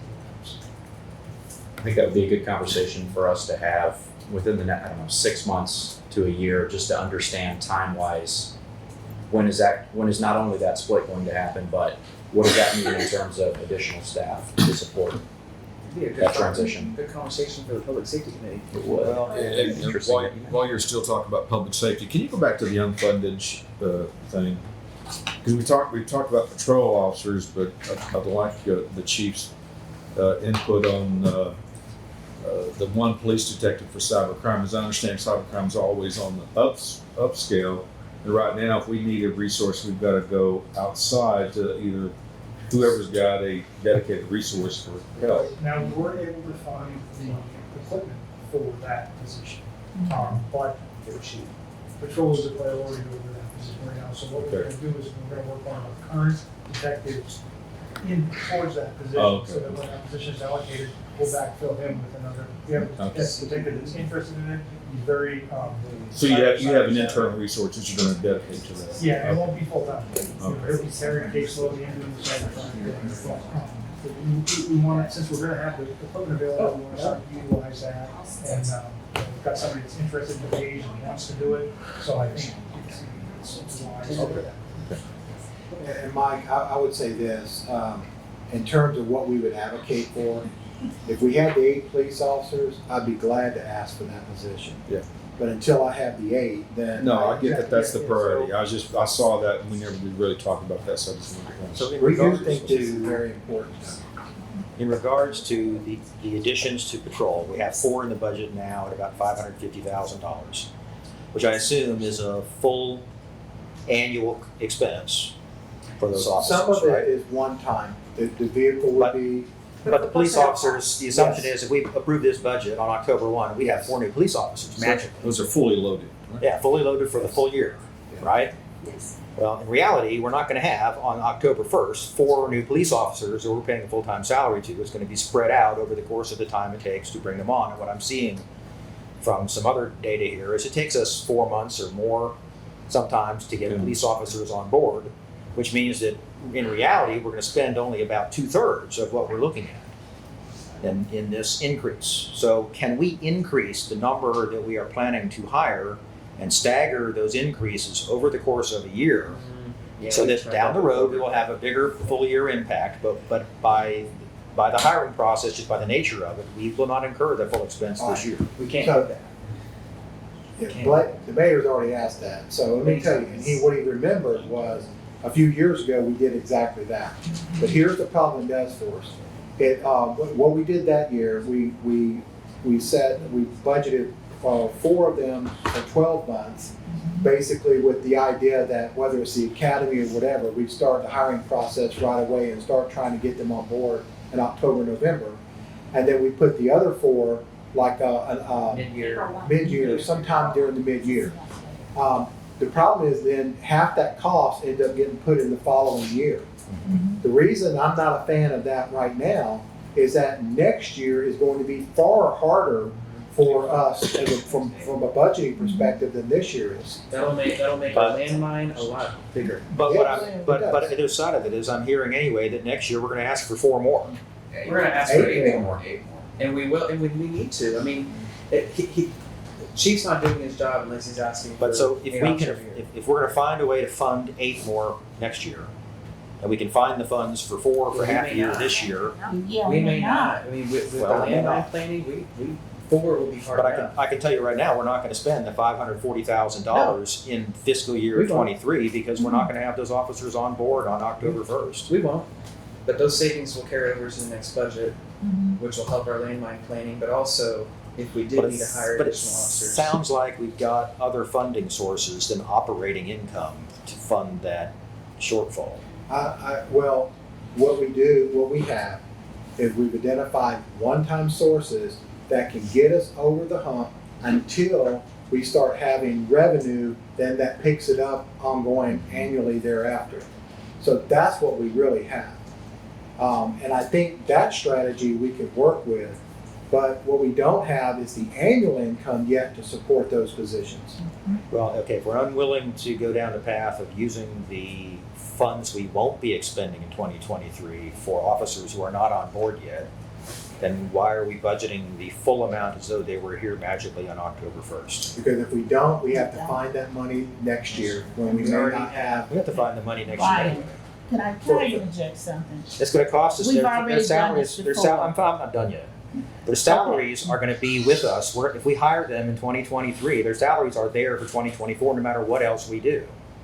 So if we have some one-time expenses in 2023 that we can use the money for, that we're not paying these people for the 4 months that they're not here, why don't we do that? Well, we don't know how massive this landmine planning is going to be just No, yet. that's not what I'm saying. So Well, it is. we're hiring 4 police officers in 2023, right? Potentially 8, but Okay, 4 minimum. 4 for sure, right? Yeah. They're here in 2024, so we have already added their salaries to fiscal year 2024. That's done, right? Unless But we you know. do what you're suggesting, which is No, mid-year, is that what I'm hearing? No, no. Mid-year? I'm saying we don't need to budget $542,000 to cover the 4 in 2023. We may need the full salary amount, which is like $400,000 in 2024. But we're not gonna spend the $400,000 in salaries in 2023 because they're not gonna be on board. Maybe I think I have a solution here. Can I draw on the board real quick? Yeah. Please, So we've done this Because I before. think I've done this for 35 years. I don't care if you've done it for 50 years. We've done it before. On council. Okay. All right, so the math is right, he's doing the math right. So we have $500,000 we're proposing to, 550, but let's just, Whatever. we'll do it simpler. And we're gonna spend 300 of that, of actual salaries and benefits and the vehicles that we're gonna buy. Because by the time you get people on board and all that, it takes a while. So one possibility is that you take this $200,000 and you spend it on one-time things, so that when we get to the next year, all 500,000 is available again. Yeah. Does that make sense? Yeah. So if we go through some of the equipment that we weren't able to buy, those kind of things, we can use that for 1 year. We can use this differential, buy that equipment, but preserve the annual amount for the following year. Right. Yeah, I think that's. And we have done that strategy before on that's numerous worked. occasions. We've done that. So That's what I'm does that kind of get to what you're I trying thought to? you were trying to say do a mid-year appointment. No, Because we I'm saying- can't do What that. I'm saying is we're not gonna spend whatever, this 542 is the total of how much is equipment. Right. We're not gonna spend 4 full year salaries and benefits Right. because they're not here on October 1st. Let's budget for what we think we're gonna spend and use the rest for something else, as Brian said, let's buy the radios that we need or the other pieces The of one equipment. time, so, gosh, I wish I understood what you were trying to say. Yeah, Because I agree with that, actually. I agree with And that was that. one of the things I was gonna bring up. But that 200 would have to be one-time expenses. Yes. Right, and so we could find the one-time expenses, like some funding we have in ARPA, I keep on bringing it up, to pay for the We used to call this vehicle. lag in my budgeting process that I was in. We always took advantage of your lag to. I misunderstood, and I, to think that you were trying to say that let's not let's do a mid-year appointment. No, I didn't hear Well, that. I thought that's where he was going I too. thought- That's why I was Yeah. saying this actually we could make that work Right. by doing this. The one thing we do have to also remember is that potentially we hired how many, Dan, in the last month? 8 officers? There'll be 9. So we have a pool of candidates, and if we go to that pool and hire them quickly, the quicker they get hired, the quicker they end up on payroll. Except for So we have one to- thing, I tried to pin Dan on this question the other day, and even if he hired all of those police officers today, he doesn't have enough FTOs to get that group and the new officers through all at one time. And some still may be in the academy, right? So And so that's the thing, we hire people at different stages, right? Some even go to the academy, so they're not gonna enter FTO for 6 months. Some are experienced seasoned officers and they're gonna do a reduced FTO, but they can go right into FTO. So if you get 8 positions on October 1st, you're not gonna start 8 people into FTO on October 1st. Some will be delayed from academy, some will be delayed just from the hiring process and the background checks and things like that. So just by the way the process works, the hiring is spread out over, can be a very significant period of time. Yeah, go ahead. Chief, during this shortage of officers that we seem to have right now, are we incurring a lot of overtime as a result, and that's inflating our salary costs? So will that continue until we get these 4 officers hired? Yes. And if it will, we're already expending salary dollars to fill that $200,000 gap, right? Correct. So, Right now, we're at 120% of our annual overtime budget. but he's not gonna overspend his entire budget No. because he also has vacancy savings on the positions that aren't being filled. So even though we're spending more on overtime, 120%, we're still not gonna overspend the entire budget. but in our next year, if we allocate 500,000, we only spend 300,000 on the 4 new officers, but we have to fill the other 200,000 with overtime to make that happen. We're still spending $500,000 on officers in the Except year. that he currently has the vacancy savings within his own department.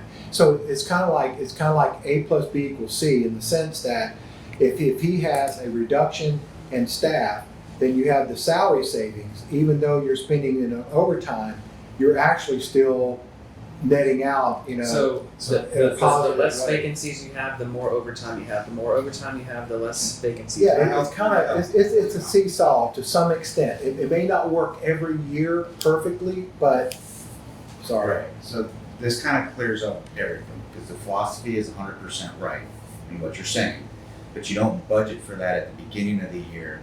That's a tool at the end of the year to be able to fill in spots where you may have gone over budget, to buy stuff that maybe now you need to buy, but you don't budget positions for something else. When you bring those person on, you need to have all of that money there, even though theoretically that's not going to be there. But you don't want to budget that money, and then once that money's budgeted, people are going to start writing POs, money's going to start getting spent. And you could theoretically get into a position where, oh my gosh, we get this officer that applied that's ready to start day 1. I can't hire you right now because we now theoretically spent your money on something else because we felt like there was going to be a delay. Philosophy's 100% right. You don't budget that. That's a tool at the end of the year that you use vacancy savings to cover things. So does that make sense? Yes and no. My practical budget experience says you always budget for what we used to call lag, which is your position, you're never 100% hired up. Right. You're always going to have vacancies, and that goes into how you budget your salaries and your benefits. And Brian, And what I'm seeing here is that we're not doing that. We're Yeah, we do. assuming 100% salaries and benefits for the entire year starting on day 1. For this position, these 4 positions, yes. But we actually budget $500,000 a year for vacancy savings across the board. Okay. And we've never, ever gone below that. And there's years where it's $1 million. And that's what helps cover a lot of the overtime and things like that. But and Matt, you do bring up a good point. And here's what I would say. If we make a conscious decision that this would be the strategy, and we track it, which they're obviously more than capable of doing, when we do next year's budget process, they know they're going to grab that say $200,000 and put it into salaries next year, we could do this. I wouldn't want to risk too much of it, you know, but what Dan had told me before was, even if we hired all 8 officers, the new ones, I'm saying if we could get, 4 or 8, however many we get out of the budget process, he can't put everybody on the street because we still have the backlog of 13 positions, not all of those are patrol, but 13 positions we still got to run through the operations. So I still think that I still think this could work. Maybe there's some things off this list or whatever that we could use those funds for. I just would not want him to deplete that money to the point where if he was able to hire fewer people in the academy, more people on the street, that, you know, it would cause an issue. I would want to be ultra conservative on that type of deal. Because cities, unlike a corporation or other, you know, that might have a more healthier, robust, you know, back end, you know, we have a really healthy group, but we do not want to go into our savings to be able to make up because we misbudgeted where other companies and corporations can make their own philosophical decisions. I don't want to do that, so I want to be very, very careful because you can use those savings to cover unexpected expenses. And we, in a city, there are a lot of big unexpected expenses that could come up. We could have a water line break that costs us millions of dollars to fix that wasn't budgeted for, that maybe you can shuffle that around if you have that flexibility because we didn't presume to think that we were gonna have this money until we went out and we spent it. So I would just say that we err very, very conservative if that's a strategy we wanna go, and then you use that as a tool as the year goes on to fund other things as they come up. And I'm agreeing with you. I'm not sure I want to wait until the end of the fiscal year to suddenly fill some of these other needs that we've identified here. We've done mid-budget reviews. But we can lots of track, times, and it sounds like we can and track. that's something that we can do. We every year I've been on council, we've come back for a mid-year budget review to see how things are tracking and where things are, and go like, okay, we feel a little bit more comfortable now moving some of that money or doing some of these things and doing some of that. But I have a hard time saying, hey, we know that we're going to be able to use $300,000 or half of this dollar value up front and then budget for it, and then that money gets spent, and then something comes up. So you're saying that you're not in support of utilizing, finding one-time dollars to go to the one-time expenses, I'm which saying, is. I'm saying I would want to be very, very conservative in doing that. We've done it before. I'm inclined to say wait until those savings actually occur. With that, I would be in favor with. Yes. Yes. So we So go- you come 6 months and you know that you have this percent in savings already, and nothing's come up, and we're saying, okay, we're going to spend 50% of this on these items, 100%. Let's have that conversation. Let's not anticipate it forward. We've budgeted before where we have one-time funding and we spend it on the one-time needs of hiring a police officer. It's worked, right? We haven't had a problem with that. I mean, I personally would be more inclined to spend one-time funding on one-time needs. The only thing I would say is this, and honestly, I think there's a win-win all the way around the board.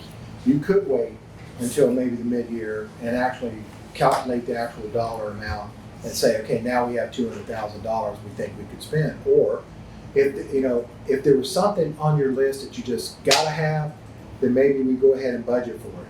But otherwise, there's a lot of needs. But if we wait till mid-year when we know for sure, but I think you could still set aside some of it without getting too close to the quick. So, can we find the answer of how much the one-time cost is built into that 507? No, I think it's 542. 542. And what is one-time expenses out of that? Because there's a vehicle in there. Right. There's obviously their gear. Yeah. So yeah. I just like to know because, and if there's an opportunity at the end of this discussion, at the end of the meeting, where we can say, let's spend one-time funding to free up that reoccurring funding to go to other needs, reoccurring needs, then we have that flexibility. But if we get down to the end of it and we decide, no, let's take the what you were saying, the ultra conservative route, then we'll do that. I just want to know. What? It's 164,000 for 4 officers. I did not do that math. And that's, So we that's the My magic one, that's the calculator one time. did one that time. math very So quickly. the other that part would of be that is the bigger variable, I think it's the here. variable we're talking about, That's because what that's, we're talking about, you gotta have, yeah. because you have to buy the vehicle, you gotta buy the Yeah, equipment. those we gotta spend in 23. It's the variable where if we don't hire them on October 1 after the first, if all 4 are not here for a month, well, that's a certain amount that frees up. I agree. Yeah. I don't want to. I think we have to budget entirely for One the. time's gotta get it, got it. Those You are gotta gonna have have, barf from the. Yeah. Okay, so My I'm guess on- is they're gonna gotta wanna have go. bullet for the gun. so we're not in total disagreement then about finding one-time money to spend on the equipment. No, probably just the dollar amount itself. So okay, then Yeah. and we're on the same page. Yeah. Okay. So then that frees up $160. That's just one-time equipment, 377,550 is salary and pennies. So what was the one-time 160 what? 164,000. Okay. So the variable is just under 31,500 a month. So we go 2 months without having hired the 4, we've got $60,000 sitting in the pot. Well, another good point too, then, I know we were saying this is 500, but obviously those one-time things would not be repeated the next year. That would be just purely salary and benefits.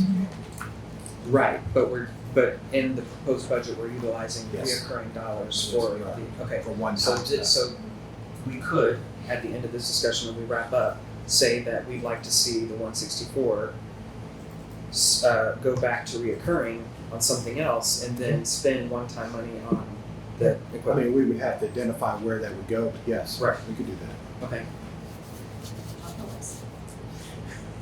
All right. Any other questions on 19? Page 20?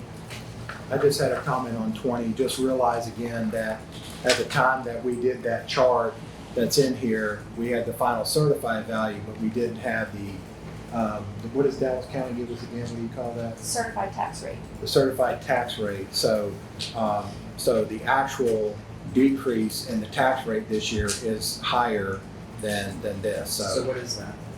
it's, we have one of our charts, 69.699429. what is the real numbers? I know it's in one of our slides. Copy that. Forward to that. Yeah. That's right, I remember that. I'm sorry, I'm asking about the cent reduction. So I was gonna say something because it's like. Wait, which one, which rate? So what we're saying is, what's the range? You have it in that big Right now star, it's 0.74. that red star blown up in the. Point So seven are you four. wanting from the known new revenue rate or from where we're at Minus. where we can go? I'm actually on the lunch line, right there. 429. It's 4.5 to 6.9. 4.0571 reduction, I think. So in other words, based on the original direction from council to use half the increment, then it would still drop to 6.9. If we used all the increment, it would still drop to 4.5. Is that the question you were Pennies asking? on the tax rate. Pennies on the tax rate. Yeah. Okay. All right, you can go back to this. Well, while, and to express clearly that while this is not decreasing taxes, it is nice to see that this is probably one of the largest decreases of the rate that we have, I think, on the record. Yeah. So again, taxes are still increasing, the rate increasing. Taxes aren't. So Rate the rate is- Inflation. rate is decreasing. So- Inflations are increasing. So we had some, Tax bill. I have a question here based on an email that came out. We had a question earlier about the homestead exemption and the effect of increasing a homestead exemption. And the gist of what I saw, I believe, was that Not gonna It's happen. too late. it's too late for fiscal year 2023 for that. I may or may not be here for fiscal year 2024, but I strongly encourage we look at that because one of the things that's happened, yes, taxes are going up for many, not for all, because even though we're hitting 75% of the properties, that still leaves 25% that are not being hit. So for them, they're gonna see lower taxes. Well, 75%. Not necessarily. If their rate had gone up in a prior year Yeah. over the 10,000 allowable Right. jump, yes. But our rate may go down far enough that theirs may still not go up. So They're the still point paying more being taxes. that the increase in taxes is being spread unevenly across our residents as a result. And it seems to me that addressing that phenomena through an increase in a homestead exemption provides a more even distribution of the penalty or the pain of that increase. So Right. I know it's too late for this year, and I'm going to say that publicly for the camera here, that July 1st was the deadline for going to the county and asking for the increase in the homestead exemption for fiscal year 2023. But we'd really like to see us look to that for fiscal year 2024 as a way to do a number of things. One, to reduce that pain that people are suffering from the value of their properties going up, and I don't see that lessening at this point. Slowing, but not lessening. You know, we could actually address this in the mid-year budget and look at where we're at financially, because the problem is that they want you to say it by July 1st. Well, we can't do that for this process because we don't have the certified appraised values. We don't really know financially what we're looking at. But in the mid-year, we could maybe consider that. I mean, it's what, an additional $500,000? Yeah, we've done the analysis. I think we sent that out. Yeah. $500,000. $500,000 impact. And the thing is, though, I just want to say this: in a predominantly residential community, you're going to provide that equally to everybody, because it's under state law, it's 1% or $5,000, whichever is higher. So if you double that to say 2%, everybody. So you have 100 people in your town. Everybody gets the same benefit, and therefore it has an effect on revenue. So the question is, if you reduce the tax rate, then you also have others that benefit from that too, such as businesses and things like that. So if you're Richardson and half your tax base is commercial, then the homestead exemption is a much better place to go, because then only your residents benefit from that. But in Rowlett, only 15% of our property tax values are commercial. Therefore, it primarily is taking it from one, but handing it right back to the same people to generate the same amount of revenue. So it doesn't have the same impact as bond. Yeah, you're absolutely right that the homestead exemption does not apply equally to all properties. You must be a resident of that homestead to qualify for the homestead exemption. So it would not be eligible to investment properties, whether they are residential or commercial. So it has a public policy implication of giving a benefit to your residents and not rewarding investors with a lower tax rate. But I'm just saying that the benefit would be a little bit less than it would be if you were a city that had a huge commercial base. Our day is coming. We are going to have that huge commercial base in just 2 or 3 years down at Sapphire Bay, which could be huge at that point. And maybe making that decision for next year really just prepares us for that. It's a consideration. Can we take a short break, 5-minute break? Yeah. Thank you.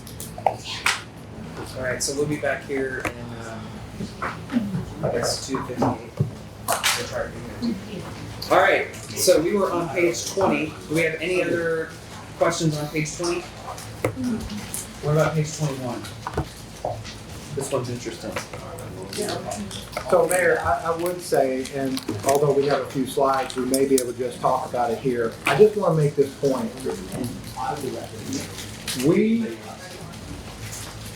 We would not have had a rate increase in the coming up year based on, we knew that there was what was projected was a 7% increase from the water district, but we were going to be able to absorb it. And then we knew that Garland, the estimate there was about 5%. And so we knew that there was enough flexibility because of increased growth and the fact that we were selling more water. We knew that we would be able to absorb that. What ended up happening this year is that because of inflation and some other factors, the district informed everybody that there was going to be a 13% increase. That's the part we could not handle.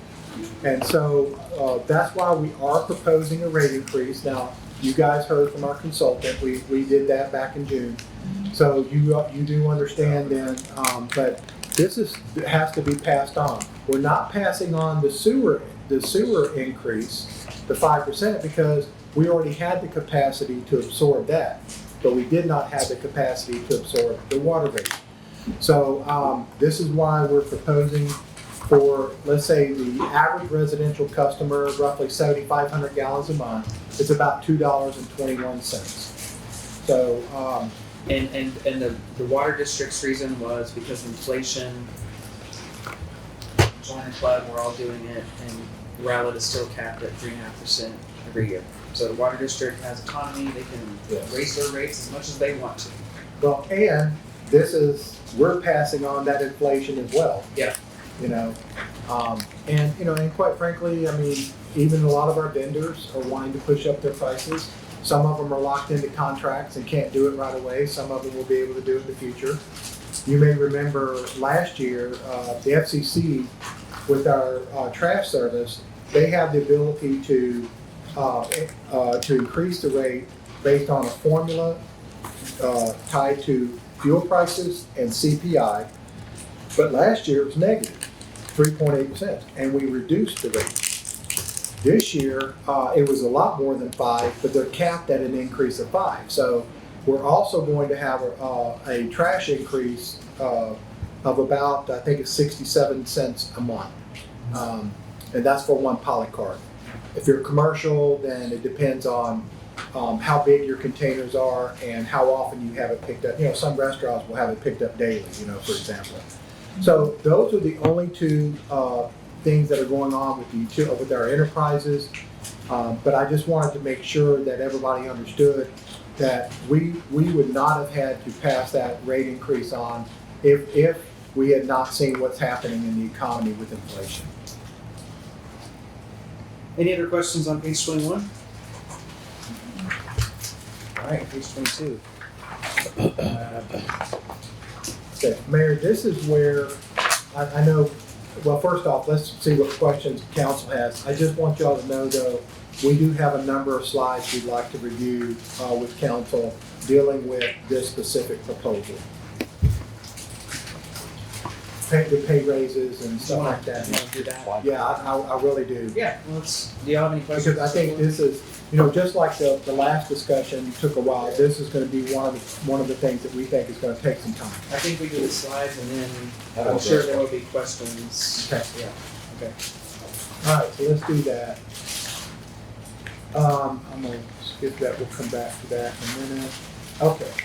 So essentially, what we have seen this past couple of years, some of it initially was driven by the pandemic, but yet it still continues to surprise us a little bit, is what we're seeing in the the economy, the market, the job market.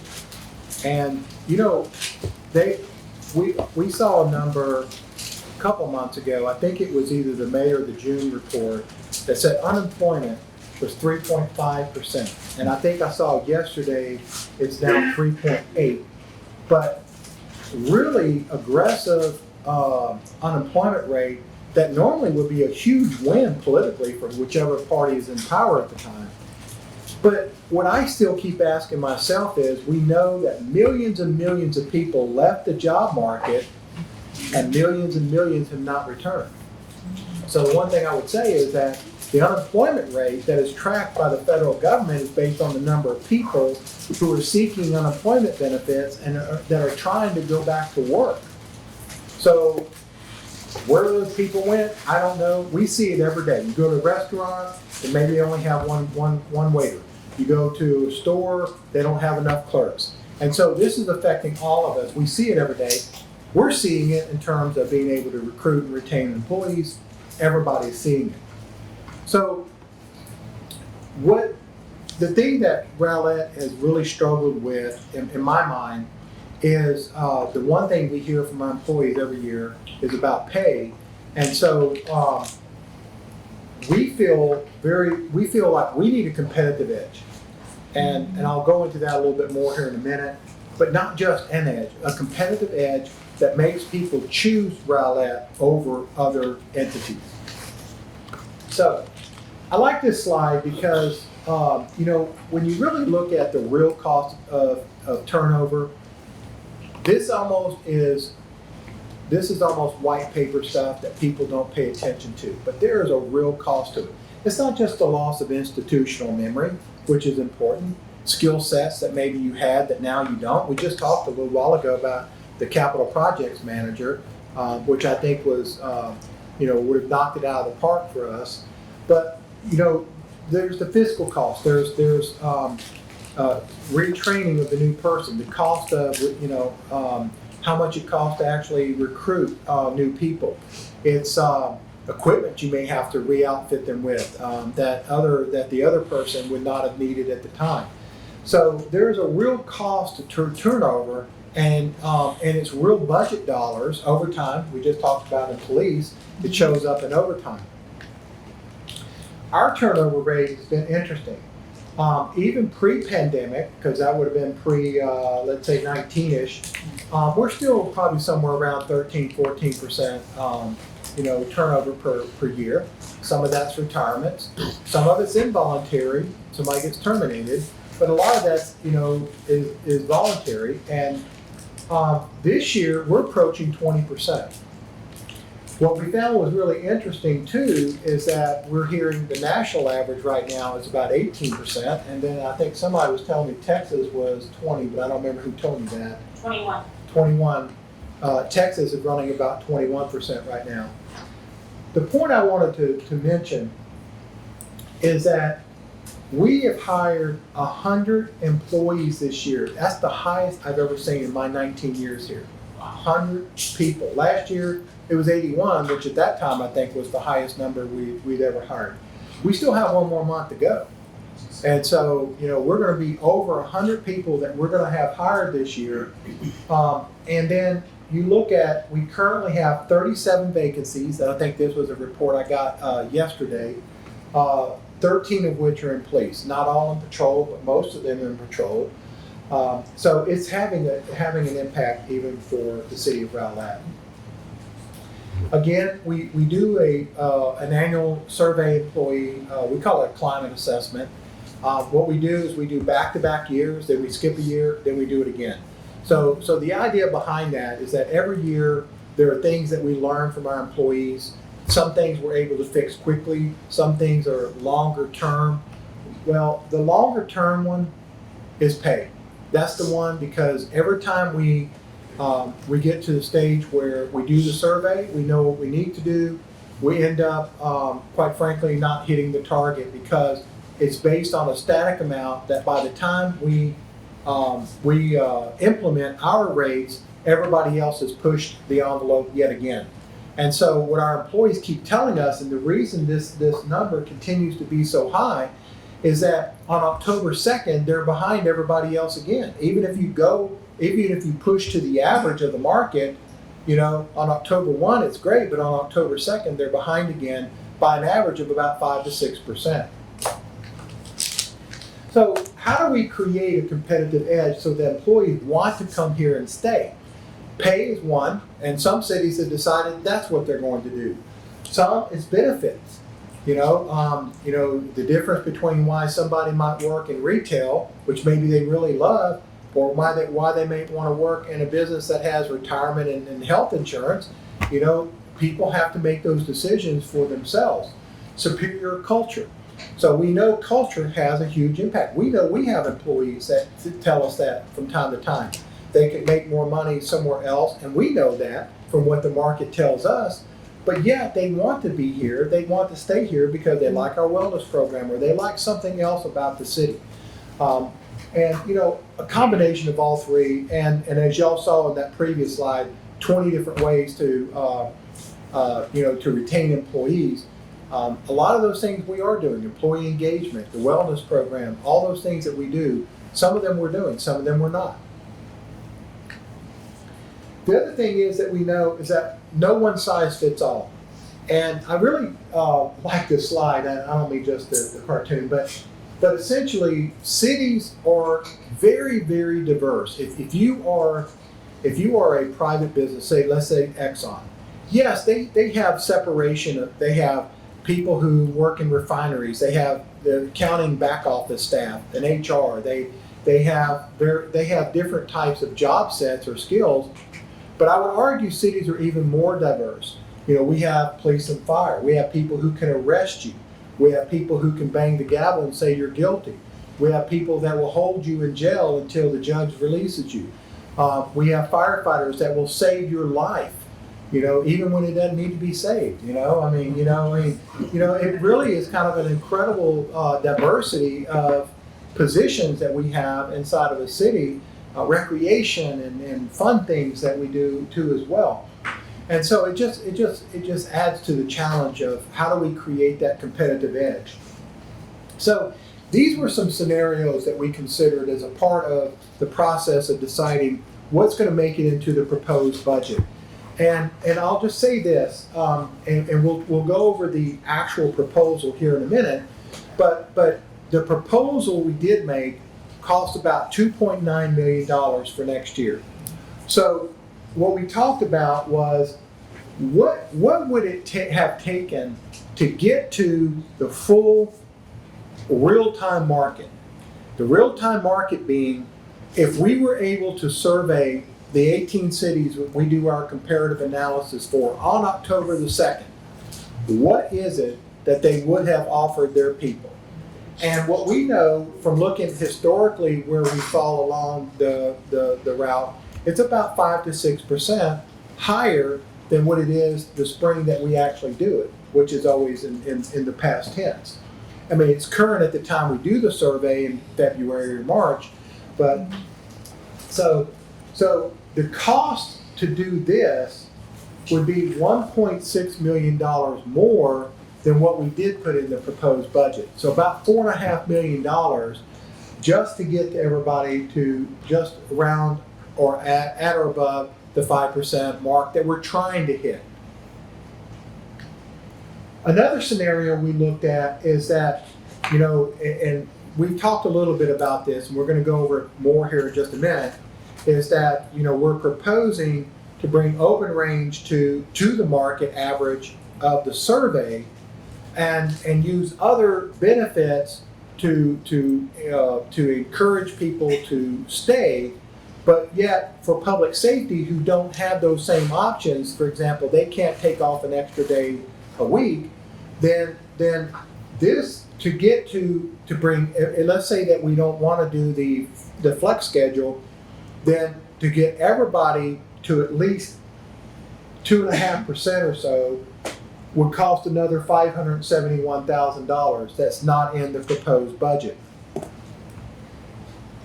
Another option we looked at is that if we didn't feel like we had enough resources to bring open range to parity with the public safety, is that what would it take if we wanted to stick with the proposed budget? What would we lower public safety to in order to raise open range to reach parity that way? So this has no impact on the budget. It's about $5,800, but you can see that still would push the envelope to 2% above the market. Folks, the best we've ever been is 0. And most years we're -1, -0.75, -1.5. So even that would still be a benefit, but it still comes at a sacrifice. So the hybrid option is what we chose, and the reason that we did this is that we said, okay, we have a box of which we're working under in terms of what the revenue expected that we were going to generate from sales taxes, property taxes. We understood that there was a box. We also had an imperative, and I'm saying it this way, an imperative to hire 8 police officers for next year. So that was the approach I was taking. The executive team, when we went through everybody's requests, the 8 officers was our number one priority. So again, if pay was not an issue, we would have gotten the 8 officers this year. But again, and I don't remember who said it, might have been Jeff earlier, you know, there's two things that we're weighing here. One, we want to stop the turnover with pay, but on the other hand, I need to bring in more people to reduce overtime and improve quality of life. And so it really is a two-pronged attack that we need this year. So in this scenario, again, if we have flexibility for open range, that doesn't cost more money out of the budget. But public safety can't have that same benefit. We need them out on the streets. So what we're proposing there is that we would push pay for public safety above the market to 2.5% to 3%, 2.7, 2.9, and with a goal to reach the 5% within 2 to 3 years. That would be the goal that we would have. For open range, we would bring them to the market average that we just did back in February or March, and then we would use a flex schedule to provide an additional benefit so that those employees have a reason to also stay. If we can do everything strictly on budget, you would just do everything in pay, and you wouldn't really worry about it. But if we don't have that as an option, what else can we do? So we are proposing a shift schedule change for open range. Essentially, it's 4 9-hour shifts. But again, even within open range, no one size fits all. What say finance might be able to do, the animal shelter can't do. What the animal shelter can't do or can do, the library may not be able to do. So again, every department had to look at this, what fits in their schedule, still taking into account the impact on our customers. Cannot lose sight of that. So in our proposal, I'm going to go through some of the details here in just a second, but I did want to point this out before we do. Remember what I said kind of at the beginning of this conversation. We are looking for a competitive advantage, a competitive edge, something that other cities aren't doing. If we competed strictly on the basis of pay, then that's one solution. But if there are other options available to us that doesn't have that same impact on the budget, then how do we generate that into a competitive advantage? So when you start looking at some of these other cities, some of them are doing things. The mayor and I had breakfast with the mayor and city manager of Saxe the other day, and they've been using the half-hour days on Fridays for quite a while. And there was a lot of scuttlebutt about it at first, but afterwards only one person complained. Essentially, one person complained about the change in the schedule. Wiley is also has modified their hours. They're doing the 4 9s, but they are trying to spread out through the entire week for every department and do that shift, use it shifts. Keller is doing the 4 9 and closing on Fridays. The major difference with them is that they're trying to spread it out over 7:30 to 5:30. We're arguing that 8 to 6 would be better, and then even being open later one night a week, because we think that extra hour, or in the case on Tuesday nights, would be 2 hours, because a lot of our people don't work in Rowlett.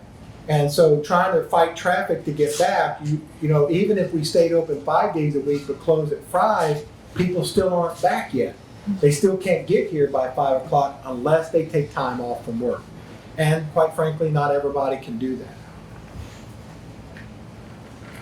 So here's what we're actually proposing, and I'll go over a little bit more of the details in a minute. I've broken this down into, I'm calling it back office. Some of it's not quite back office, versus front facing, which are those that touch the customer in a different way. So front facing, say utility billing. If you go to community development, the folks at the front counter, the development assistance center, the action center here in this building, those are front facing. The library, recreation, not parks maintenance necessarily, but just the recreation staff, the people who who sign you up for classes or who help open the doors at the RCC each day. Animal services, trying to get those, trying to get the doors open. The interesting thing with animal services is that regardless of how many hours you're open to the public each week, it's a 7-day-a-week operation. And the reason for that is you still got to clean the cages, you still got to feed the animals, they insist. So, I mean, you have to do those kind of things. Whereas back office is a little bit, your customer base is a little more internal.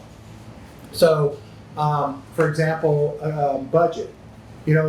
Although there's a lot of stuff we publish online and things like that, budget is really essentially a back office activity. Their customer base or other departments. And that's true for payroll and accounting and some of the other departments as well. City Hall, for example, engineering, although again, the benefit is for our citizens when we build a new road or replace something. A lot of their, with the exception of maybe working with developers, they don't often touch the public in the same way that some of these others do. Fire admin, police records, court, municipal court. So here's where we've kind of planned to do this or proposing to. So the green circle are those where we will not change the hours. We will simply do this on the basis of shift schedules. So the library, recreation, parks, maintenance. So essentially they're going to have the same hours of operation for the public to come in. You can still go to the RCC on Sundays. You can still go to the library on Saturdays.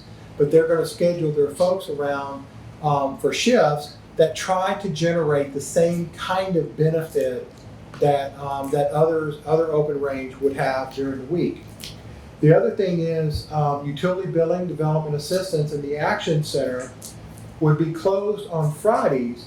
But again, what they would do is we would shift the schedule from 8 to 6, Monday, Wednesday, and Thursday, and on Tuesdays we would be open to 7 for public access.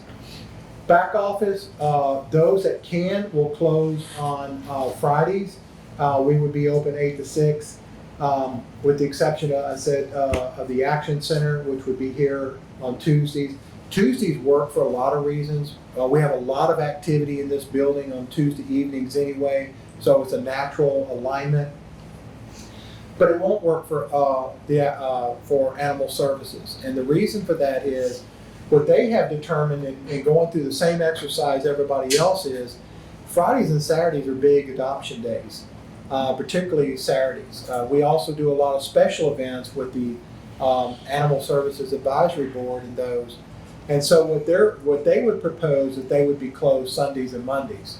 Again, they would stagger shifts so that people would still have to go in and feed the animals and clean, but they would actually close on Monday, which is one of their lower activity days.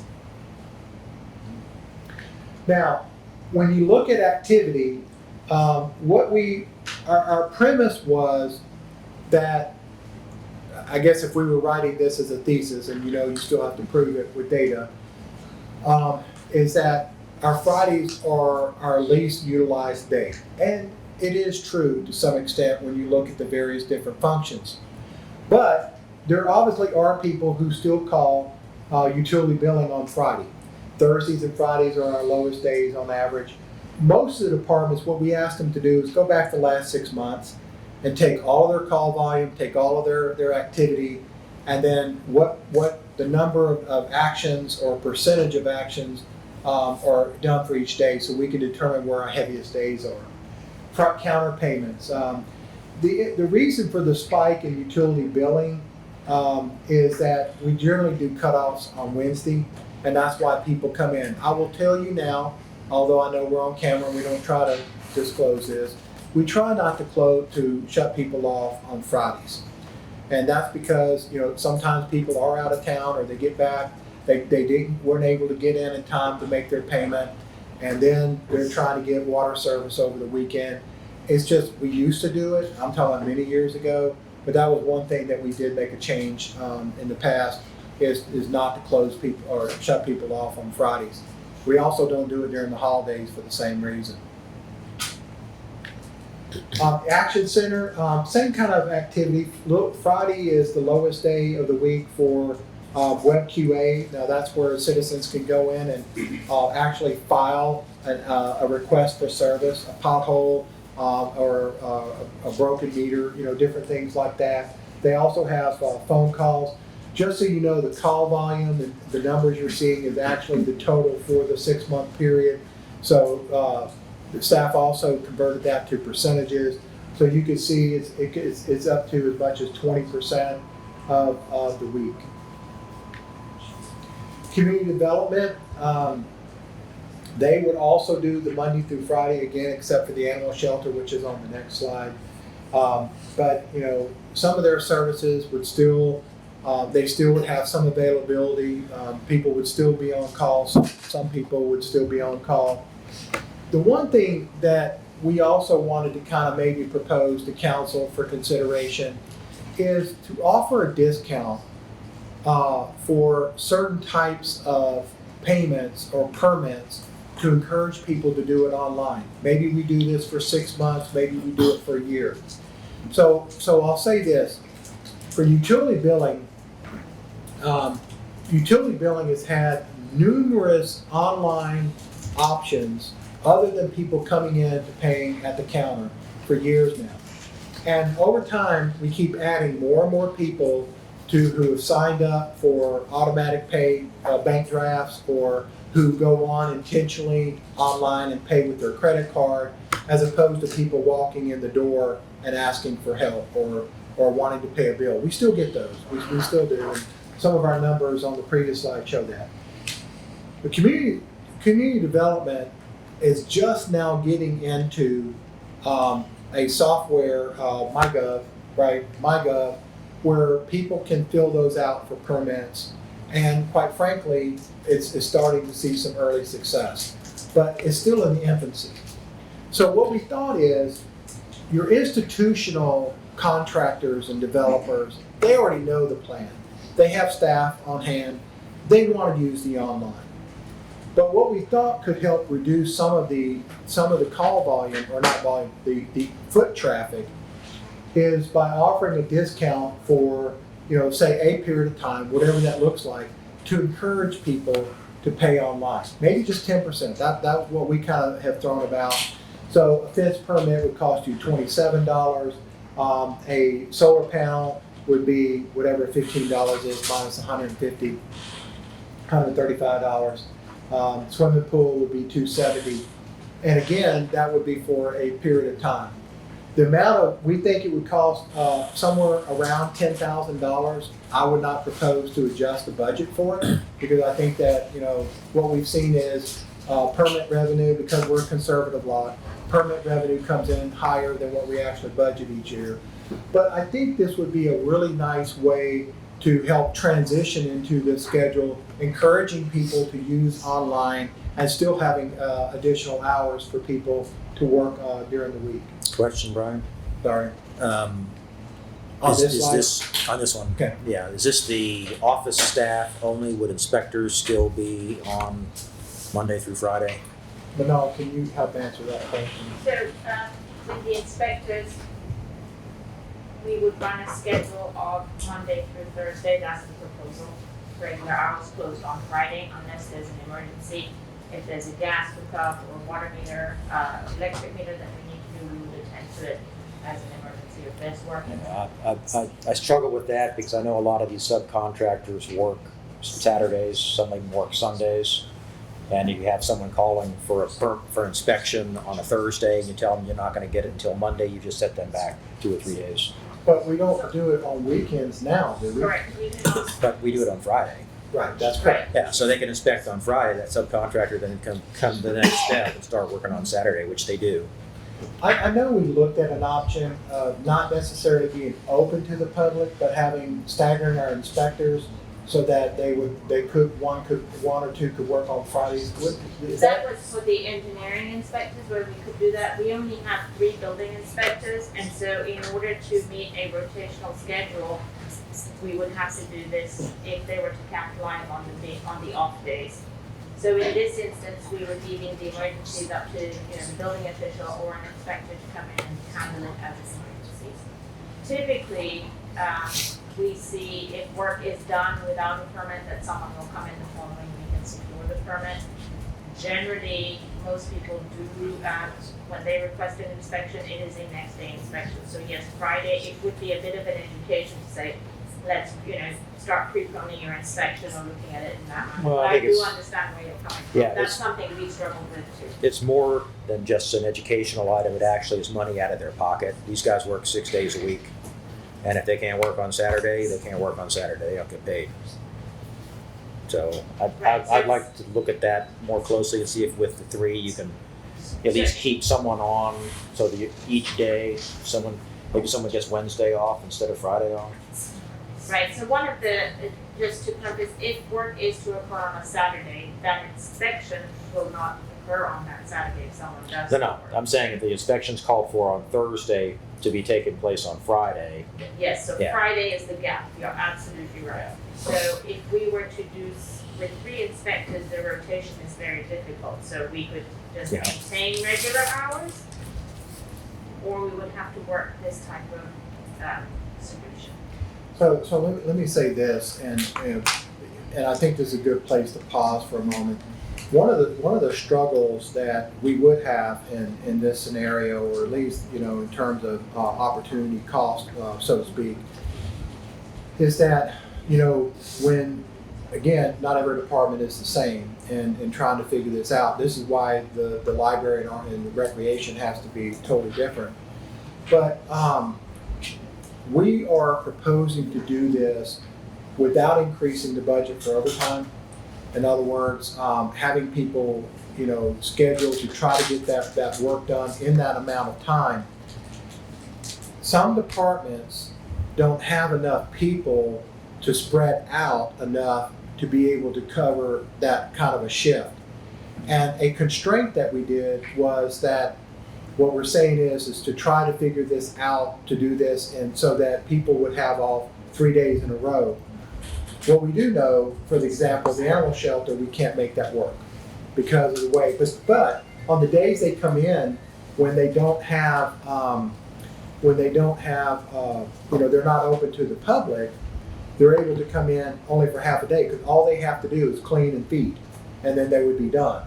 We're open all day generally the rest of the time because of the public coming in, sometimes dropping off donations, sometimes wanting to adopt. So I do understand. I mean, it really is a challenge. There are some other alternatives. If you got 3 staff, you can have one person does Friday once every 3 weeks. Yeah. Yeah. That's all that kind Marcus of is thing. accomplishing the same Yeah, they thing. would That's still what have to- Aaron has 4 crews.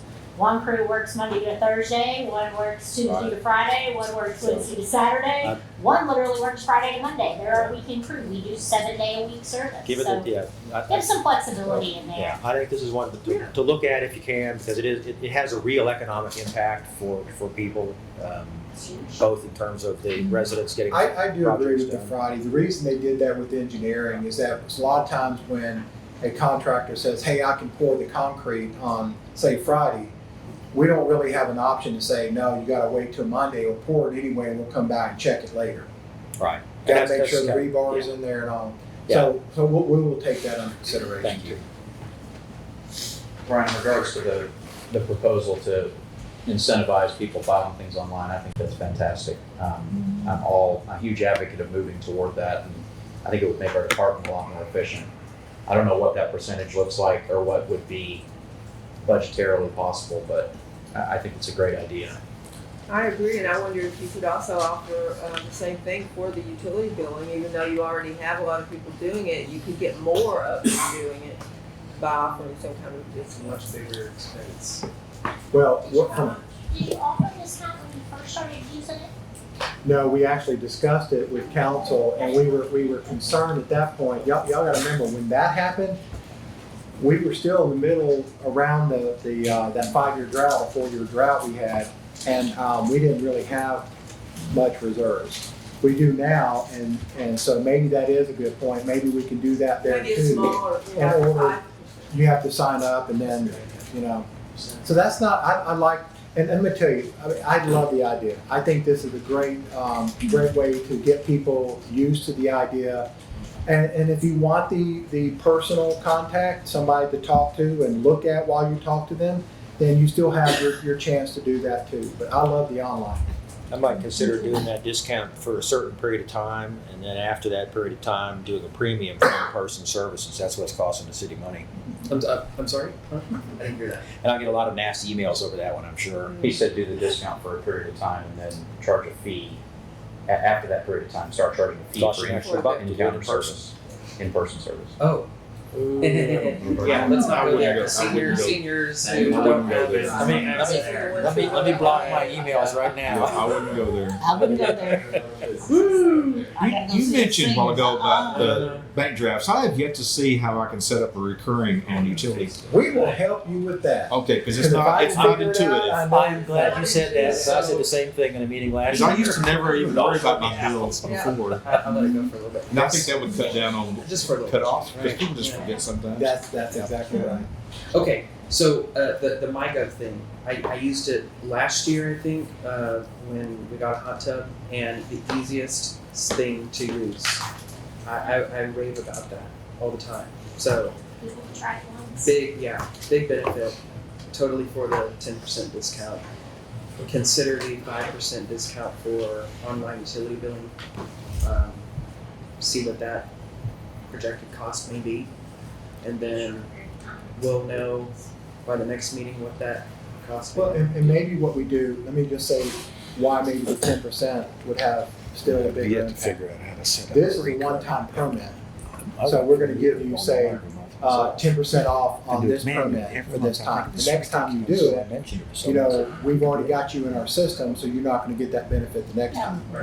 For utility billing, same thing. The first month you sign up, you know, for it, then we're gonna give you that 10% discount. But not every month that you continue. Okay, well then Yeah. maybe 10%. So that's why I think the 10% is still. I was having real reservations about a recurring discount on our utility bills because That's we can what I'm make saying. that up somewhere. Right. But a one-time thing, then I think 10% can still work. Okay, let's look at that. Can we go back to the, Go ahead. to the proposed 4-9 schedule? I just want to clarify something. Which one? Proposed 4-9 schedule is the title. That one? It's which one? On recreation, that's what exactly, that's the RCT? That's our hours today. Yes, ma'am. They're not So changing. Saturday, 8 to 9, is that 8 AM to 9 PM? I know, we have to No, start- we have to start squeezing, so 6 AM to 9 PM, 8 AM to 9 PM, Okay. 12 PM to 6 PM. I just looked at that and I thought, they're only open an hour Those on are- Saturday. Those are quick Have a bunch workouts. of AMs and That's right. PMs in there and run out of room because they take up a In lot of general, space. I don't have any problem with any of these. The only thing that sort of gives me some concern is the Action Center being closed 3 days in a row. Don't really like that. But the Action Center would be closed Saturdays and Sundays, and it already is, so it really is only the one day. Right, but it's 3 days in a row True. that someone can't get through there. And that, But there are also online options for the Action Center. You can email, you can do the web QA online. You can also, Public Works is coming online pretty soon with their work order system, so you can report those directly to. but they won't get any attention until Monday, right? Correct. So Well, unless it's a kind of call, like An barking emergency. dog or those kind of things, which they still get some of those calls, because there is somebody who would address that. So someone would be monitoring it or, Yes. or software would be Because what monitoring happens it. now is that, you know, when you, and one thing that we've said is that if we do this program, we're gonna have to change all of our voicemail systems, because right now it always say, if this is an emergency, call 911. But then the next step is that if this is after hours, they're usually the call number, and I think it goes to the police, 620. not the emergency 911 number. Non-emergency. And then like if it's somebody's water line or whatever, then they have a call out. We still do on call, and we're still proposing to do that. is that good? That's good. Okay. Do you have any more slides? Sure. I think there's just maybe a couple more. We talked about the animal shelter. Just so you know too, again, it's just a different animal. And so I think they were really struggling because That was a good comment. Good, It wasn't intended, but thank you for that. Yes, I get it. Okay. All right. So, but I think when they decided that, you know what, we could close on Monday, that made a huge difference because they were resisting closing on Saturdays because they know it's such a big day for adoptions. And so, so Mondays will be a big benefit for them. So in conclusion, I just want to say this. This is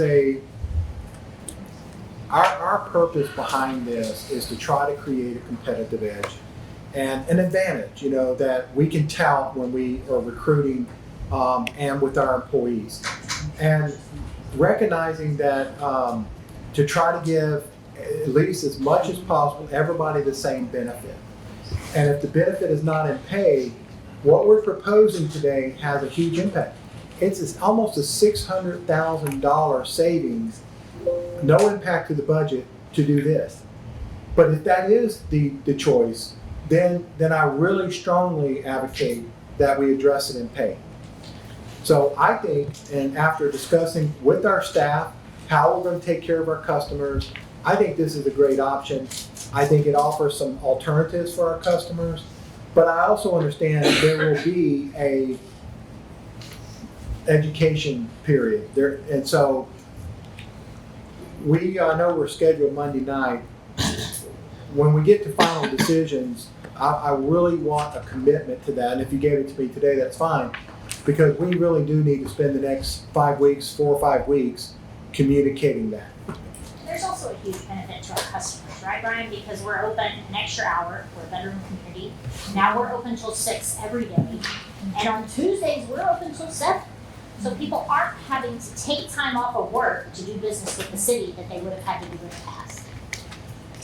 I'm a big proponent of this plan. I think there's a lot of benefit to it. Like Angie just said, the extra hour can mean a lot for somebody. And then it allows us also to have a higher percentage increase for public safety, which we need. And when Brian and I met with the Sachse mayor and city manager, one of the biggest things she said was talking about the morale change. After they implemented this change, she said the morale is just night and day difference. And I believe that will have a similar impact here when we make this change. And probably even better working conditions. So, Brian, a couple questions. First of all, the previous slides where you outlined the different options that you went through when looking at police and fire, they had broken out police, detention officers, and dispatch as 3 separate functions. With the proposal and what you've got here in the packet, does that effectively make all of those roughly the same with the 2.7% variance, or is there some variation in those job functions?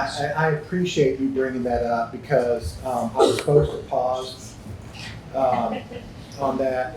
So, well, actually, it's. do we consider detention and So dispatch? we did, and the reason we're considering detention and dispatch under public safety as that umbrella because they're 24/7 operations.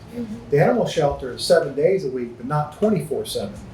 And so that made a huge difference for us when we were struggling with how do you make this thing work.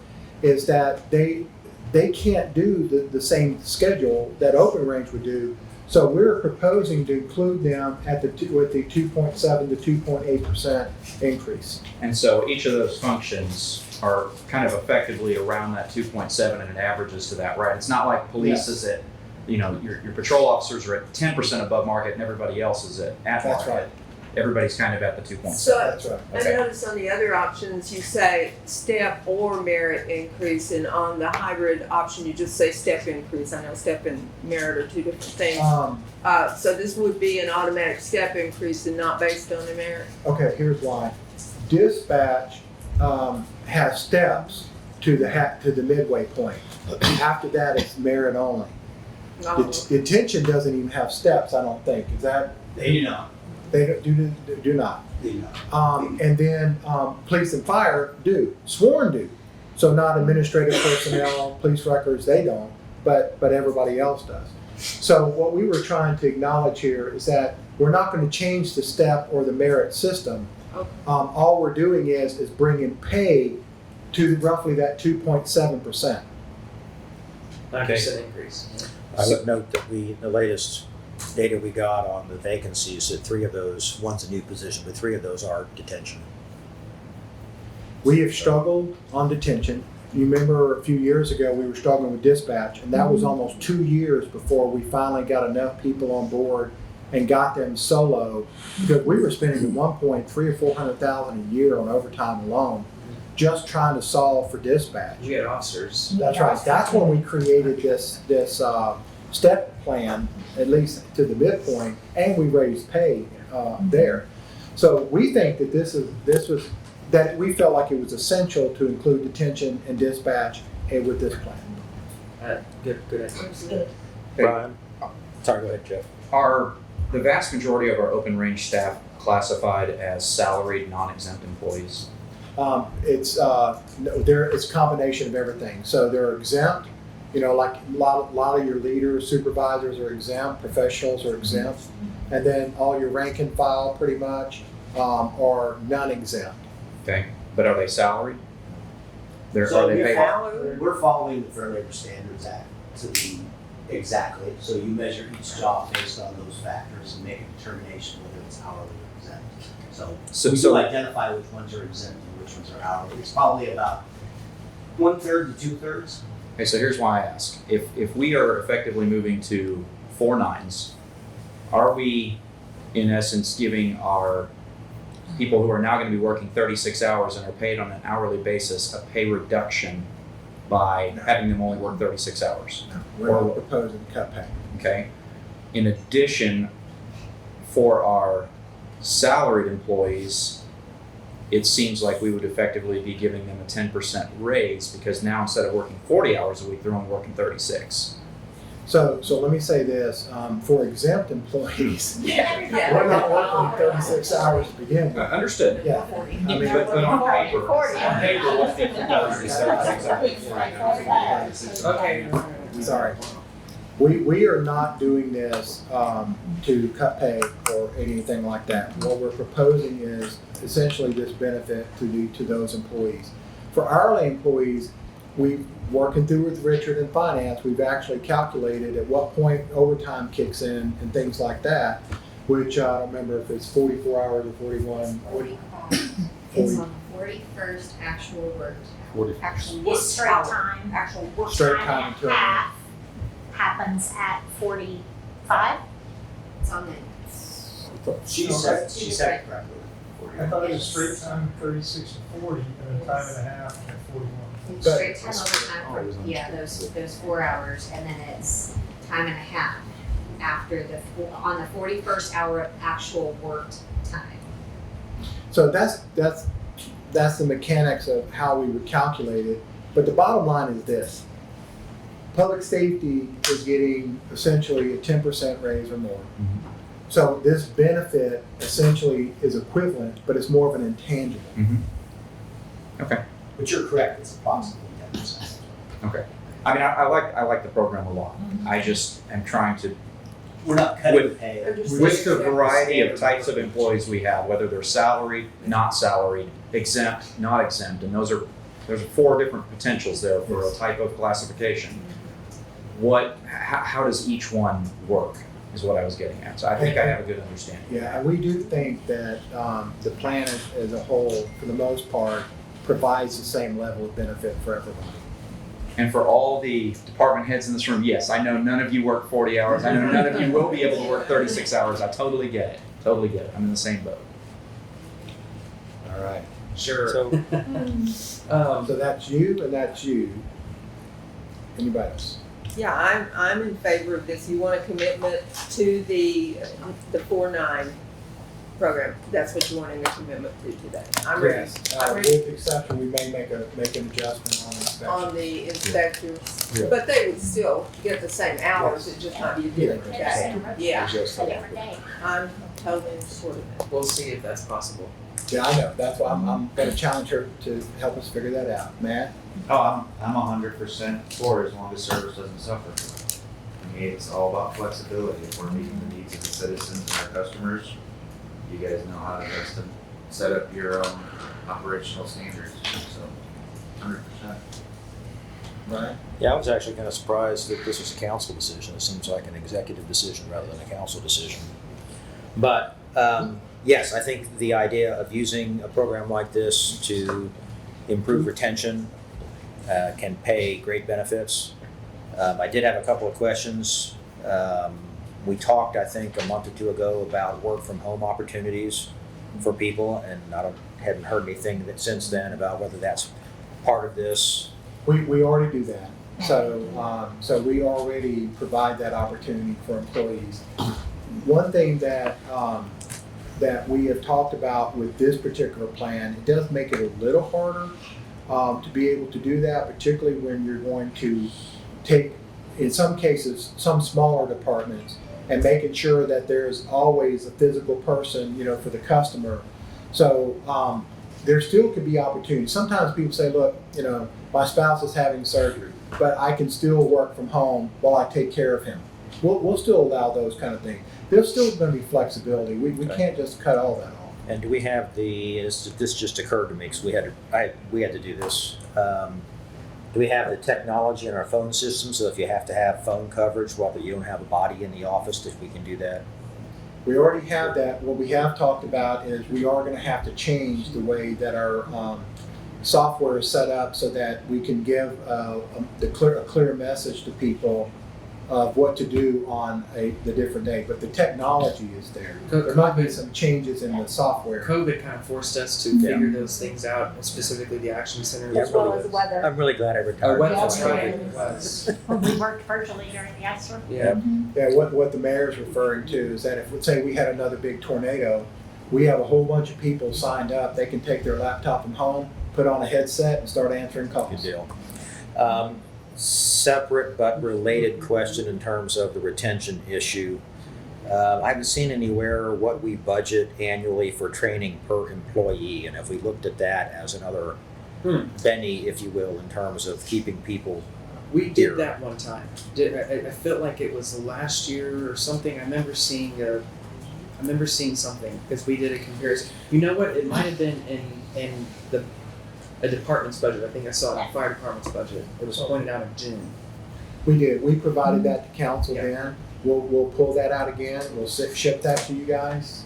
The training for emergency management? Oh, I thought you were talking about training for all departments. No. It was per employee. What's the? What the cost is. Yeah. Are we budgeting so everyone can take advantage of some training? One of the things we want people to do is to grow into their job, grow out of their job. Most departments have a schedule. Okay. So like Parks, Okay. I know, for example, has these are the things they will go to, and these are who will Okay. go, and this is the cost, and that's how they allocate those funds. I'm asking just because, again, Okay, Scott, the the answer to detail's that not is here yes. to make sure that that's being considered as part of the And what program. we've done the past year or two is we've created the Leadership Academy. So that's new, and that's costing a little bit more money. But we feel like it's essential that we have that in place. So there's been a few things that we've added over the last couple of years to boost training and development.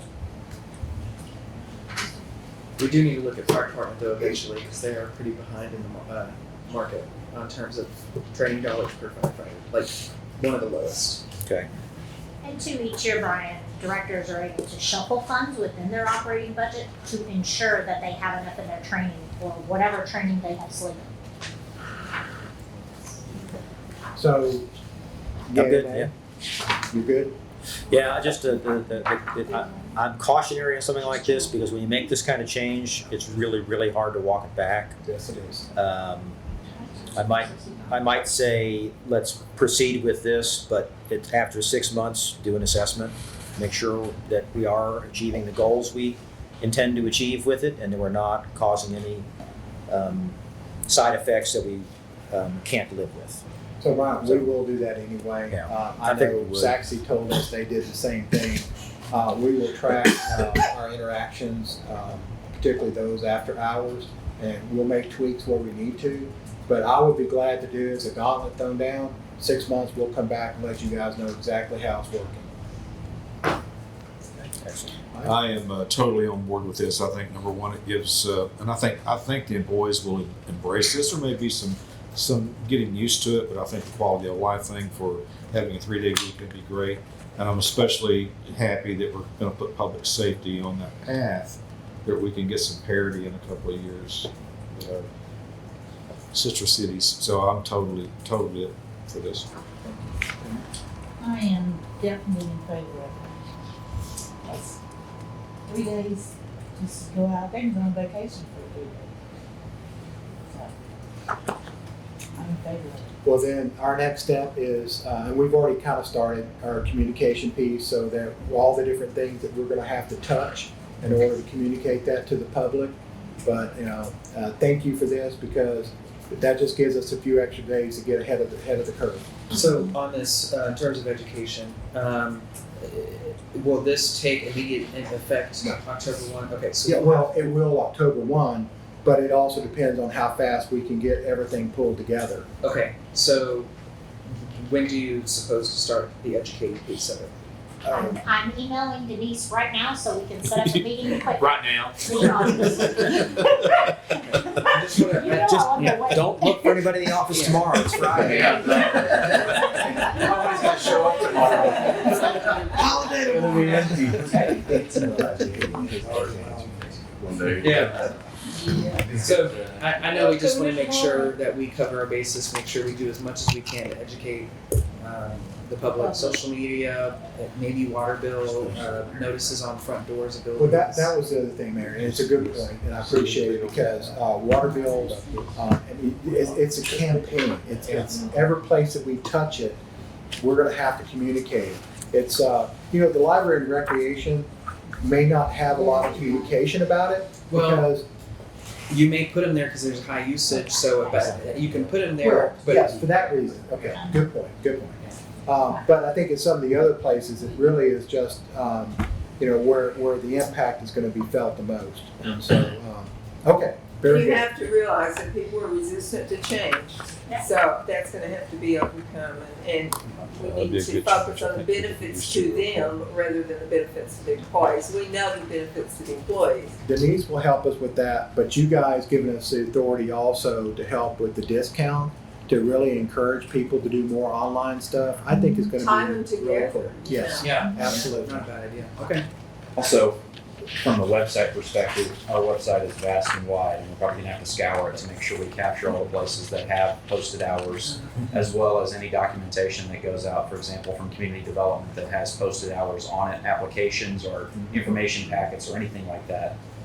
All that's gonna have to be. Yeah, you're right. Almost every departmental page has hours posted. Right. So. Here's a really good idea. We have these new outdoor warning signs. You do a voice message. You can just say it out loud. Right, Chief? Can you do that? On Friday morning. We are can, all but over not, today. it's coming to a theater near you. Okay. Hear ye. All right. Okay, so that was page 22. Woo. All right. Page 23. This is pretty much covers what we just did. part It is, except for the actual people itself. So I think this is another place to pause and talk about what made it in the budget, and obviously what didn't. So I'm going to go back to that other slide, just so you guys can see that, what did not make it. So explain the debt and treasury manager. I'm sure there's people who are going to be watching this. Yeah. And there's some questions on that. Yes. How is that going to help you? Okay. This is really important and critical. This is a really great time to add the debt and treasury manager. We've got a huge amount of, I have a slide. I wanted to pull it up because in case you guys asked that. I will just remind you what all we showed you back in the final presentations. If I can use the right mouse, that'd be great. So we're gonna have a vulnerability to lost opportunity. And we just had an investment meeting yesterday, or update with our finance committee. We've got $90 million in cash, and this is a time in the economy where we're starting to see a shift, where we're wanting to start looking back into investments and not keeping as much liquid cash. So this is a perfect time to add this investment manager to take that from the ground floor, create the whole program for it, and follow it through for the future. We have had very high bond issuances over, they've increased over the past 7 years. This last one was the highest that Raillet's ever had. And we're looking at even higher on the 2024 bond election. And it's really important that we have a treasury and debt manager work with all of our project teams throughout the city to make sure that we are following the path of those projects so that that money stays invested until they need it and we need to pay the vendors, so that we can earn more interest on that money and take those dollars further to either expand those projects or possibly add more projects that are within those bond guidelines. And on top of that, we've got some really large fire apparatus needs. These are multi-million-dollar purchases, and currently, it's split up amongst several people working with fire to figure out, what are the specifications and the financing needs for them. And I feel like it'd be great to have somebody that would take over this as well, that can work directly with our, specifically our fire department, since those purchases are so large, to make sure that we're getting the best deal and we're financing it the best way we can to save the citizens money. So currently, all of these major multi-million-dollar financial activities are spread amongst 3 people. So it would be way more efficient. The city would earn a lot more money if we could have somebody that really focuses on the success of earning more income and saving dollars for these specific type of large investments. And I will tell you historically what happens with government cities is they don't have this, and what ends up happening is that their cash management program, and really investments, ends up being a passive operation. On occasion, their financial advisor, investment advisor may say, hey, things are changing, we could look at our strategy, but for the most part, it ends up, because when you start looking at the factors that affect earnings, liquidity, safety, and yield, safety is number 1 for us, and yield is number 3.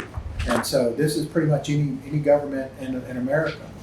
So what I, some years ago, I would have said we're probably not really ready for that, but I think this is the right time. And I do believe that this position will save us money. And not only that, and this is an issue I have some concerns about, is that when we sell these bonds, we're not spending it fast enough. And what ends up happening is we say, okay, we think that we'll start this project in 6 months and we'll be done with it in a year. So we stagger any investment opportunities that way, and then we don't spend it, and then we don't reinvest it, and so it drops off back into overnight cash, which is right now it's actually some of the highest revenue yield we get. But on a regular basis, there's a normal yield curve, and if you're keeping things short end, you're not making as much money. I don't know that this position will, revenue-wise, will earn its salary like we would say a grant person would. What I would say, though, is that the value of it would actually exceed the annual salary. I truly believe that. So not only it's providing savings, and it's providing working on extra earnings. So between those two, it is going to make a big impact on the cost of the person. Well, the biggest thing for me is the additional oversight.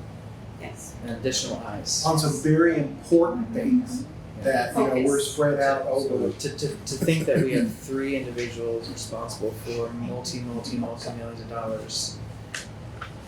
I think this is an easy request. I like the idea. Can we have a discussion sometime later about how the decision-making process then would work? If we're going to go to a more aggressively managed process here, how that fits in with the executive level and with the oversight from council, I think is an important discussion to have. When those decisions are being made, what the limits are on those decisions and that kind of thing. So are you talking about like the investment policies and stuff? Yeah. Because we are required by law to review those with council once a year, which we do. Plus, we have to give the quarterly reports. I just want to make sure we have the controls in place so we don't end up at the same place the Police and Fire Association in Dallas did. Yeah, With okay. owning I'll say this. mansions in Hawaii that aren't worth what they were paid. I certainly don't mind doing that with the entire council, but I think also the finance committee is a more logical place That's to what have I was that review. Well, don't we usually review the investment report You do. before it goes to full council anyway? Yeah. So it'll see us. I think as a government Yeah, agency, we have, later point, we need to have the conversation. as a government agency, we have a lot more restrictions in place on what we can invest in anyway. Whereas the police and fire associations sits outside the red tape. That's correct. And again, following state law, that's where a lot of those restrictions are. There was, and I think it might have been in the early 80s, there were a number of cities that got in serious big trouble. Orange County was one in California, where they invested in derivatives. And when the market turned on, they one city lost half their investment portfolio. But Texas, even at that time, was not allowing that. And so as a result, Texas cities didn't have that same problem. But some of the cities that did, Aspen, Colorado, Orange County, a couple in Florida, I can remember offhand, it was a lot of money. And I'm telling you, that is the taxpayers' money. So, and they were viewed to be safe at the time. But more conservatively, we don't invest in those. Real estate prices never go down, right? So that position we are proposing, and I think that there's a lot of value in it. The other thing is the 4 officers, but again, I'm gonna throw the gauntlet down. I need 4 more officers. Brian, one more question. I'm sorry to delay us here. You just mentioned a few minutes ago the grant writer. We had on the list a grant manager. Our conversation a couple months ago was that this was actually a position that clearly paid for itself. Why the decision not to include the grant manager, but to include the treasurer? The idea was we were going to promote the grant writer to a grant manager and then hire another grant writer. Right now, I think what you're asking is ultimately, yes, it could justify it, but it can take time for that to happen, which means in the interim, general fund is funding that position until we're able to get grants that have that administration cost built in. So you kind of have to plan for it this way and know in future years it could fund itself. It won't fund itself starting immediately. But that was to promote the grant coordinator position to a grant manager and hire a grant coordinator. So. and part of the reason why is that the grant coordinator we had at the time was spending a lot of their time managing the grants that we were getting and not necessarily writing new grants. And so we thought if we had somebody who did nothing but write grants and then still had this person to supervise them and write whatever grants they could, it would be a huge benefit. We're not giving up on this. I'll just say that. We're not giving up on the idea. I would suggest, we were at the same meeting. AECom was one of those things that we covered during the presentation. Look into it about maybe the long-term solution is that we hire a company to do the grant writing, but we have an internal grant manager. So I will say that we met with AECom yesterday. Oh, okay. It was pretty positive. We've asked them for some stuff. The interesting thing is that software they mentioned, where they will go, the whole population of all grant opportunities out there, they will let us have access to that for free. And then what they would charge us for is really helping us to marry our needs versus the database. But anyway, we're meeting with them again, hopefully next week. We have helped express a sense of urgency because of the bridge grants that, we don't want to miss an opportunity to. September 8th is coming very soon. So, anyway. Okay. Is that? So in this year, we have five positions proposed. But again, I need 4 more officers. Can we, at the end of this, when we do the page turn, I assume we're going to come back to decision making, yes, sir. Okay, I want to make sure. Okay. Any other on page 23? All right, page 24. Oh, this one's important. So interesting enough about this one, this is the one where we were showing what we've set aside for some different things. The water looping project is right at about $1 million, and we are identifying where we would do that. But that's a dollar amount that we have set aside for this that other strategy. Some of the other stuff, we're well along the way now, trying to get all the technology stuff that we were doing. Joey's doing a great job pulling that together. The erosion control is anyway, the generators is the one that we think the generators are going to cost more than 1.7 million, but we're hoping that we get this other second grant we applied for, and if we get the grant, then we may actually have additional savings that way. Generators are 2.4, and we would have the 1.7 and then the 1.3, so there would be a little bit. Okay, so the generators for the lift stations have gone up to 2.4, right? So that eats away the cost overruns. Except the grant we've applied for is 1.3 million. Well, that's assuming we get the grant. I will tell you, the one that we did not get was the BRIC grant. There were a number of Texas cities that applied for generators. All of those cities and their grant requests for generators were all denied. So it wasn't only us, it was a blanket. Ron looked at all of them to make sure. I talked to him yesterday, I talked to him again this morning, but all of the Texas cities that applied for generators were all denied on the BRIC, but there is still the HPMG that is out there waiting. Well, and he had told us that other grant was the one that was probably going to be the hardest to get. We still have hope for this. I think Earth gets a grant for that. No kidding. They just No kidding. Good faith. Then they lose money.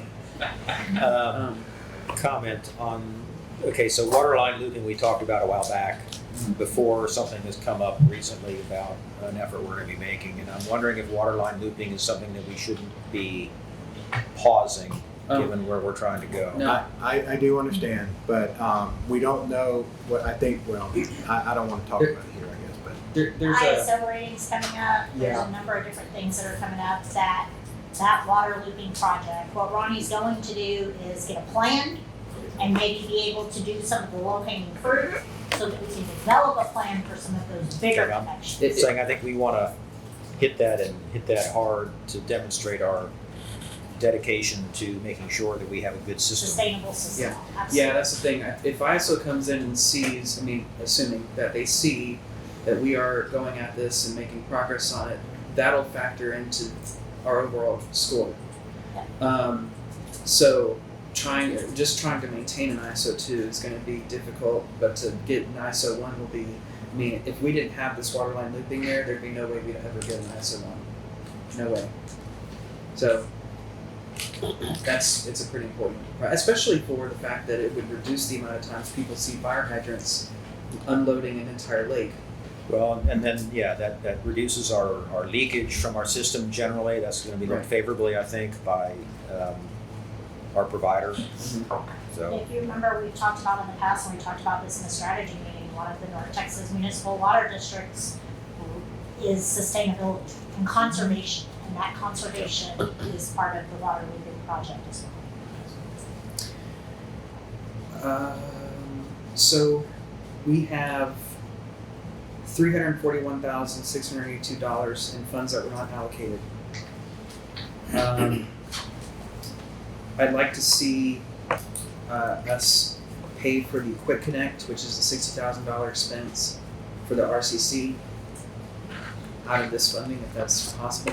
We're doing that out of last year's, this current year's surplus, right? Current year's surplus. I like his suggestion better. So that increases our surplus. Yes. I'd like to do that out of this fund. Well, if it gets paid for, it doesn't matter which fund it comes out. Just want to get it done, which I agree. Oh yeah. on that. So and what we talked about the other day is that we would either, we would start planning for the quick connect, but that, because it may take some time to find out what's going to happen with the grants, because we were hoping that there still might be some money that we could actually, put in the permanent. But because the problem is, part of the issue is we still have to have a generator to pull up to it. Okay, so on that, if we're gonna have generators at list, the reason why we have the current trailers we have, in my understanding, is for the lift stations that do not have generators. So Ronnie and I had a conversation about this. We have water station generators, and we just replaced some of our water lift station generators. So we have a 350 watt generator that we own in-house, that we can ensure is there to connect. And they will make sure that the quick connect operates what it needs to operate, that a 350 watt generator can operate. So there. I had not talked, Ronnie and I had this conversation yesterday while I was on the road, so Brian was not aware of that information. But Ronnie's been getting the quotes updated and all of that, so we can make this happen immediately. So that's, Brian, that is information you did not have prior to writing this segment. So Mayor, to your point that if council's amenable, then we might as well get the quick connect and get it done as quickly as possible. Yeah, I get out of my treadmill. KWS. Big That's difference. a lot of Yeah. wattage, holy cow. Is that But on a not- semi? It'll take about 450 probably to run the entire RCC back up. So we'll have to look at what we can run. We will have to have restrooms, we will have to have safety.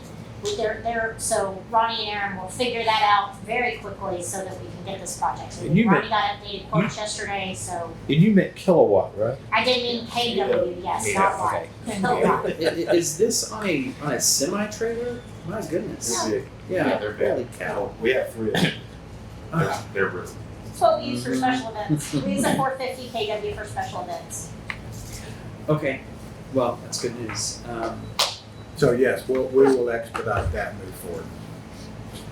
Any other questions on I can't. ARPA projects? Mayor, that's still just so that we have this in the back of our mind, that still leaves about $250,000 that's unallocated. I think, okay. We may come back to it, Mayor. We may come back to that. I think we will come back to that. But a suggestion then would be, we talked about taking out one-time expenses of the officers and paying. Well, let me just say this, out of your new 4 officers, if we were able to hire the other 4 out of operating money, this could pay your initial equipment. So that would be something that we should consider. Brian, is this part of yours that you have reserved back in the earlier slides? No, what we preserved was hang on. Erosion control, which is 1.5. Yes, and or the water line looping.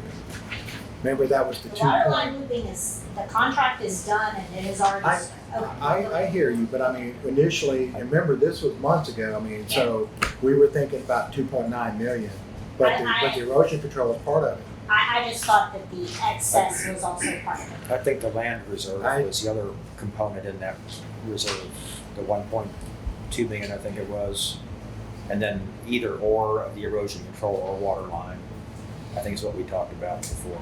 To cut 3s to 2.2, I think you were looking for. Hmm?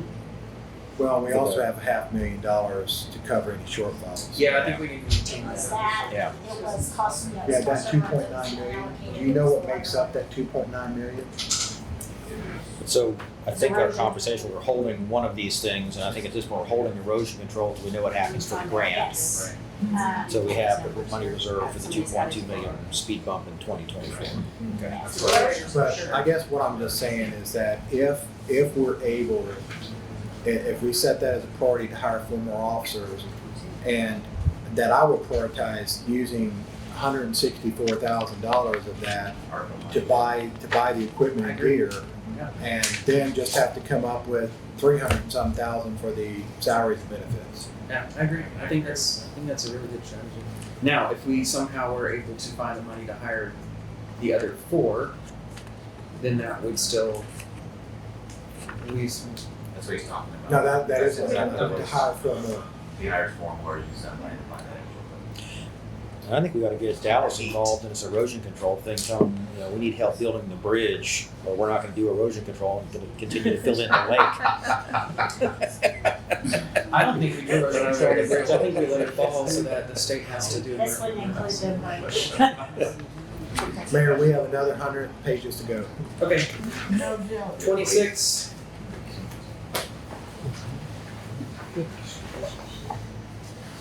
Okay, 27. Oh, now we're really smoking. Yeah, we really want to get that multi-factor authentication software, I can say that. Oh, the credit card process, somebody asked that, I don't remember who, Mayor. Guys, we see that as a tool, even internally in finance, but I think also the internal auditor, once you get that person on board, this could be a really great tool. Because the thing is about this kind of software, our folks look at 100% of all the credit cards. The problem is it's hard to catch trends and patterns when you're looking at them individually like this. So forensic software really can help you catch things that the eyeball cannot do or cannot do as well. So we're really excited about that. We hope you are too. Yeah, after saying that, I was like, yeah, that's pretty important. So, any questions on that? Or on page 27? Page 28. You covered the potential recession in your start. Okay.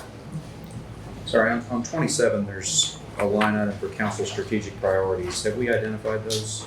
Is that part of Yeah, that's priority list? What you have not done is figure out how to allocate it. Right.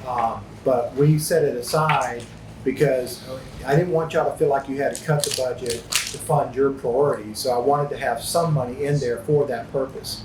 Okay. We'll come back to that after when the decision-making part of this day happens. We know 28. Anything on 29? I mean, now we're starting to get into. Yeah. So Mayor, I would suggest, I really felt like we really need to do page by page to some extent on the memo part, because that's where a lot of the strategy is. What I would suggest to do for the next section, which are all the summary tables and charts and graphs, I would just say, why don't we answer any questions? I agree.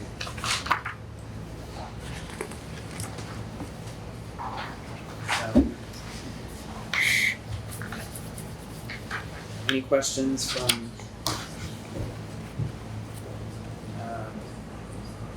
Let's see here.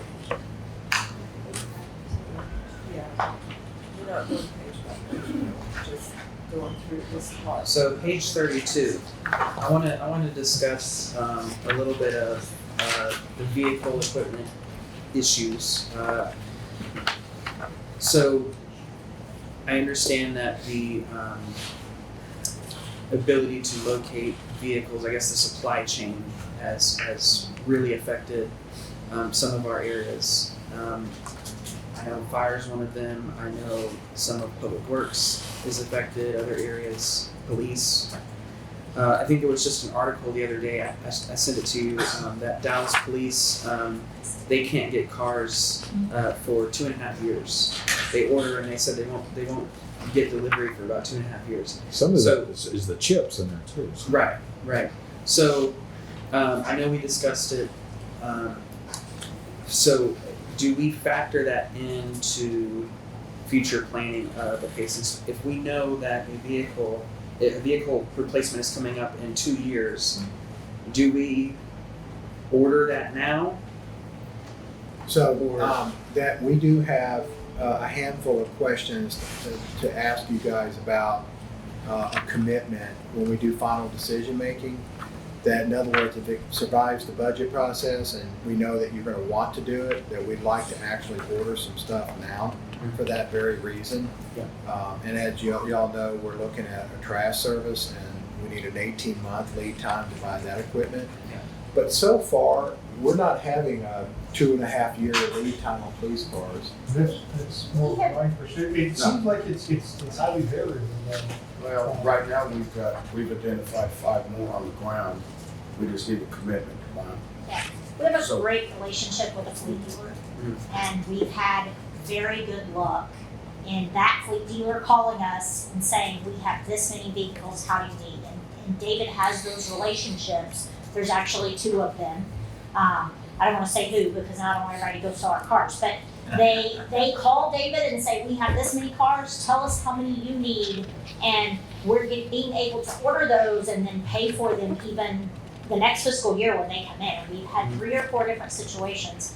The same with Enterprise. Enterprise does the majority of our ordering, which works great because they're able to kind of maintain it. But just recently they called and said, hey, we have an F-150. It's gonna be available on this date. We have maybe it was a 350, it was something. We have this truck, it's gonna be available on this date. You don't have it in your current order, but we can outfit it to do this. And so the guys over in Fleet are able to kind of juggle that and be able to get what they need.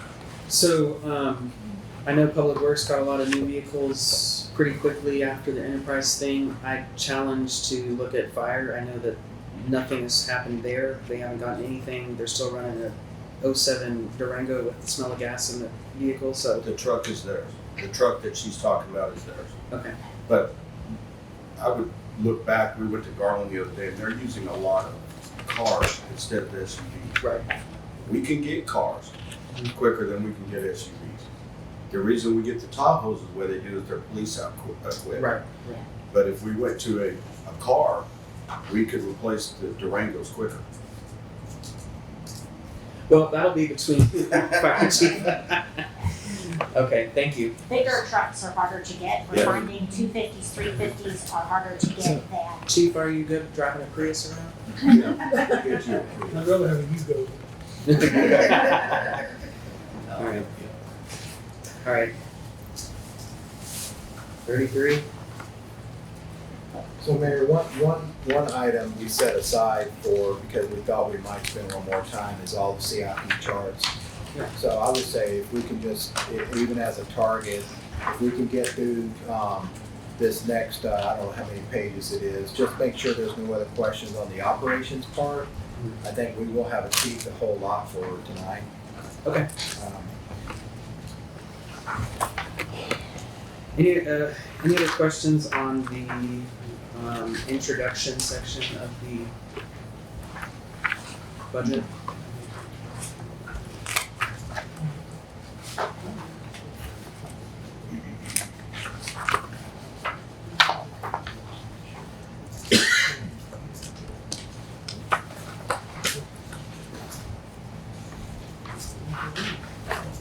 On page 45, we didn't really talk about the Employee Health Benefits Fund, but I did want to let you know, after 3 years of not having to increase the rates for our employees, this year we are.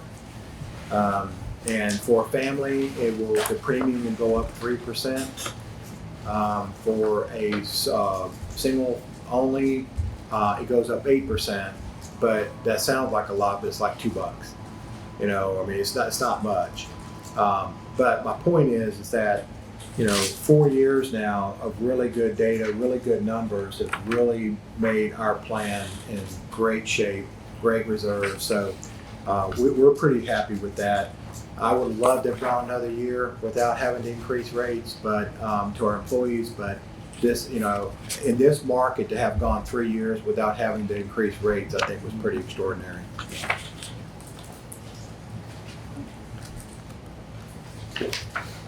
Was there any questions specifically on page 47?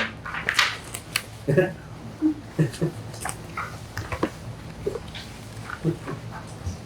you might need to update your picture. That's a young picture there. I do need to update my picture. So I think I don't hear any questions on the rest of the introduction section of the budget. I would be remiss if I didn't ask. I see our hotel motel tax is up. Page 44, sorry. Hotel motel projected revenues are up significantly. And there is a reason for that. Yeah, 2 hotels. And we are not, for the Arts and Humanities Commission, which comes specifically from hotel motel fund.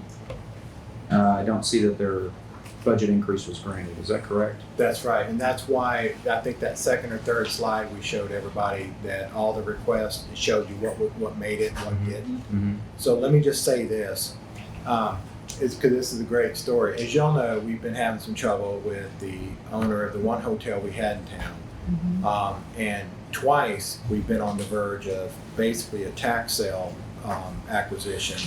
And he came up with just enough to pay off all the arrears. So he's done that again. So that caught us up.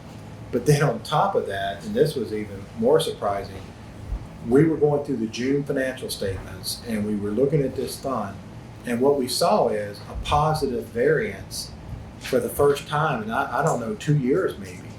So we were saying, oh, so I thought they took the payment. I knew that he paid it in July, and I thought, well, maybe we accrued it back to June. They did not. What we found was it was a positive 19,000. It's because we have collected $45,000 this year from Airbnb short-term rentals. And that's because Airbnb started requiring their members to start collecting and remitting lodging taxes in their community. So we now know that we'll probably collect somewhere around $50,000-$60,000 a year just from that. Not to mention there's still probably some that don't use Airbnb. And then on top of that, hopefully we're back to collecting what we need to do on this. Now I know your question is probably a little bit different, but council certainly can make a decision on that other list, which I think was pretty early in the process. Yeah. That was the Board of Commissions list. Yeah, so being that. And we do have somebody here, Mayor. Yeah, so being that the hotel motel fund in particular has some specific requirements of what it can be used for, I would really like to see that request fulfilled. It's only an additional $1,400. It's roughly 10% of their budget as an increase, and the hotel motel fund is up by 50%, which is $80,000. Plus we have a second hotel. And that's page 43, sorry, I hit this to the wrong page. I do want to, I know we're not going to get into CIP today, but I don't want us to make a decision by omission because I haven't seen it in here anywhere, and that's the sound barrier wall on 66 and the potential for repainting that at some point. And that cost was approximately in the neighborhood of $150,000, which is substantial. I get that. But I don't want us to just ignore it and then it goes down the road another year. I would like the council to intentionally say that's not something we're going to tackle at this time, or we want to make some progress on it. Either way. So maybe I ask this question, Mayor. Granted, we haven't gone over the CIP. There could be changes that council may want to make. I was going to suggest in the time we have allotted, if we were comfortable making any of these other decisions, or would you prefer that we go over the CIP first before we make final decisions? Well, what do we usually do? Well, the last few times we've actually finished on the first day. I know, That's Not today. I think you need to see the whole picture. Yeah, that's where I'm leaning. Yeah. Okay. Let's do that. God, I want to make Let's decisions. make a decision off of It's fine. I really think we ought to hear from Diana. She may not be able to make it the next meeting. I don't know. I'll Are we be here gonna- Monday too, so Oh, we can talk on Monday what's if that that? works better. I'll come Monday too.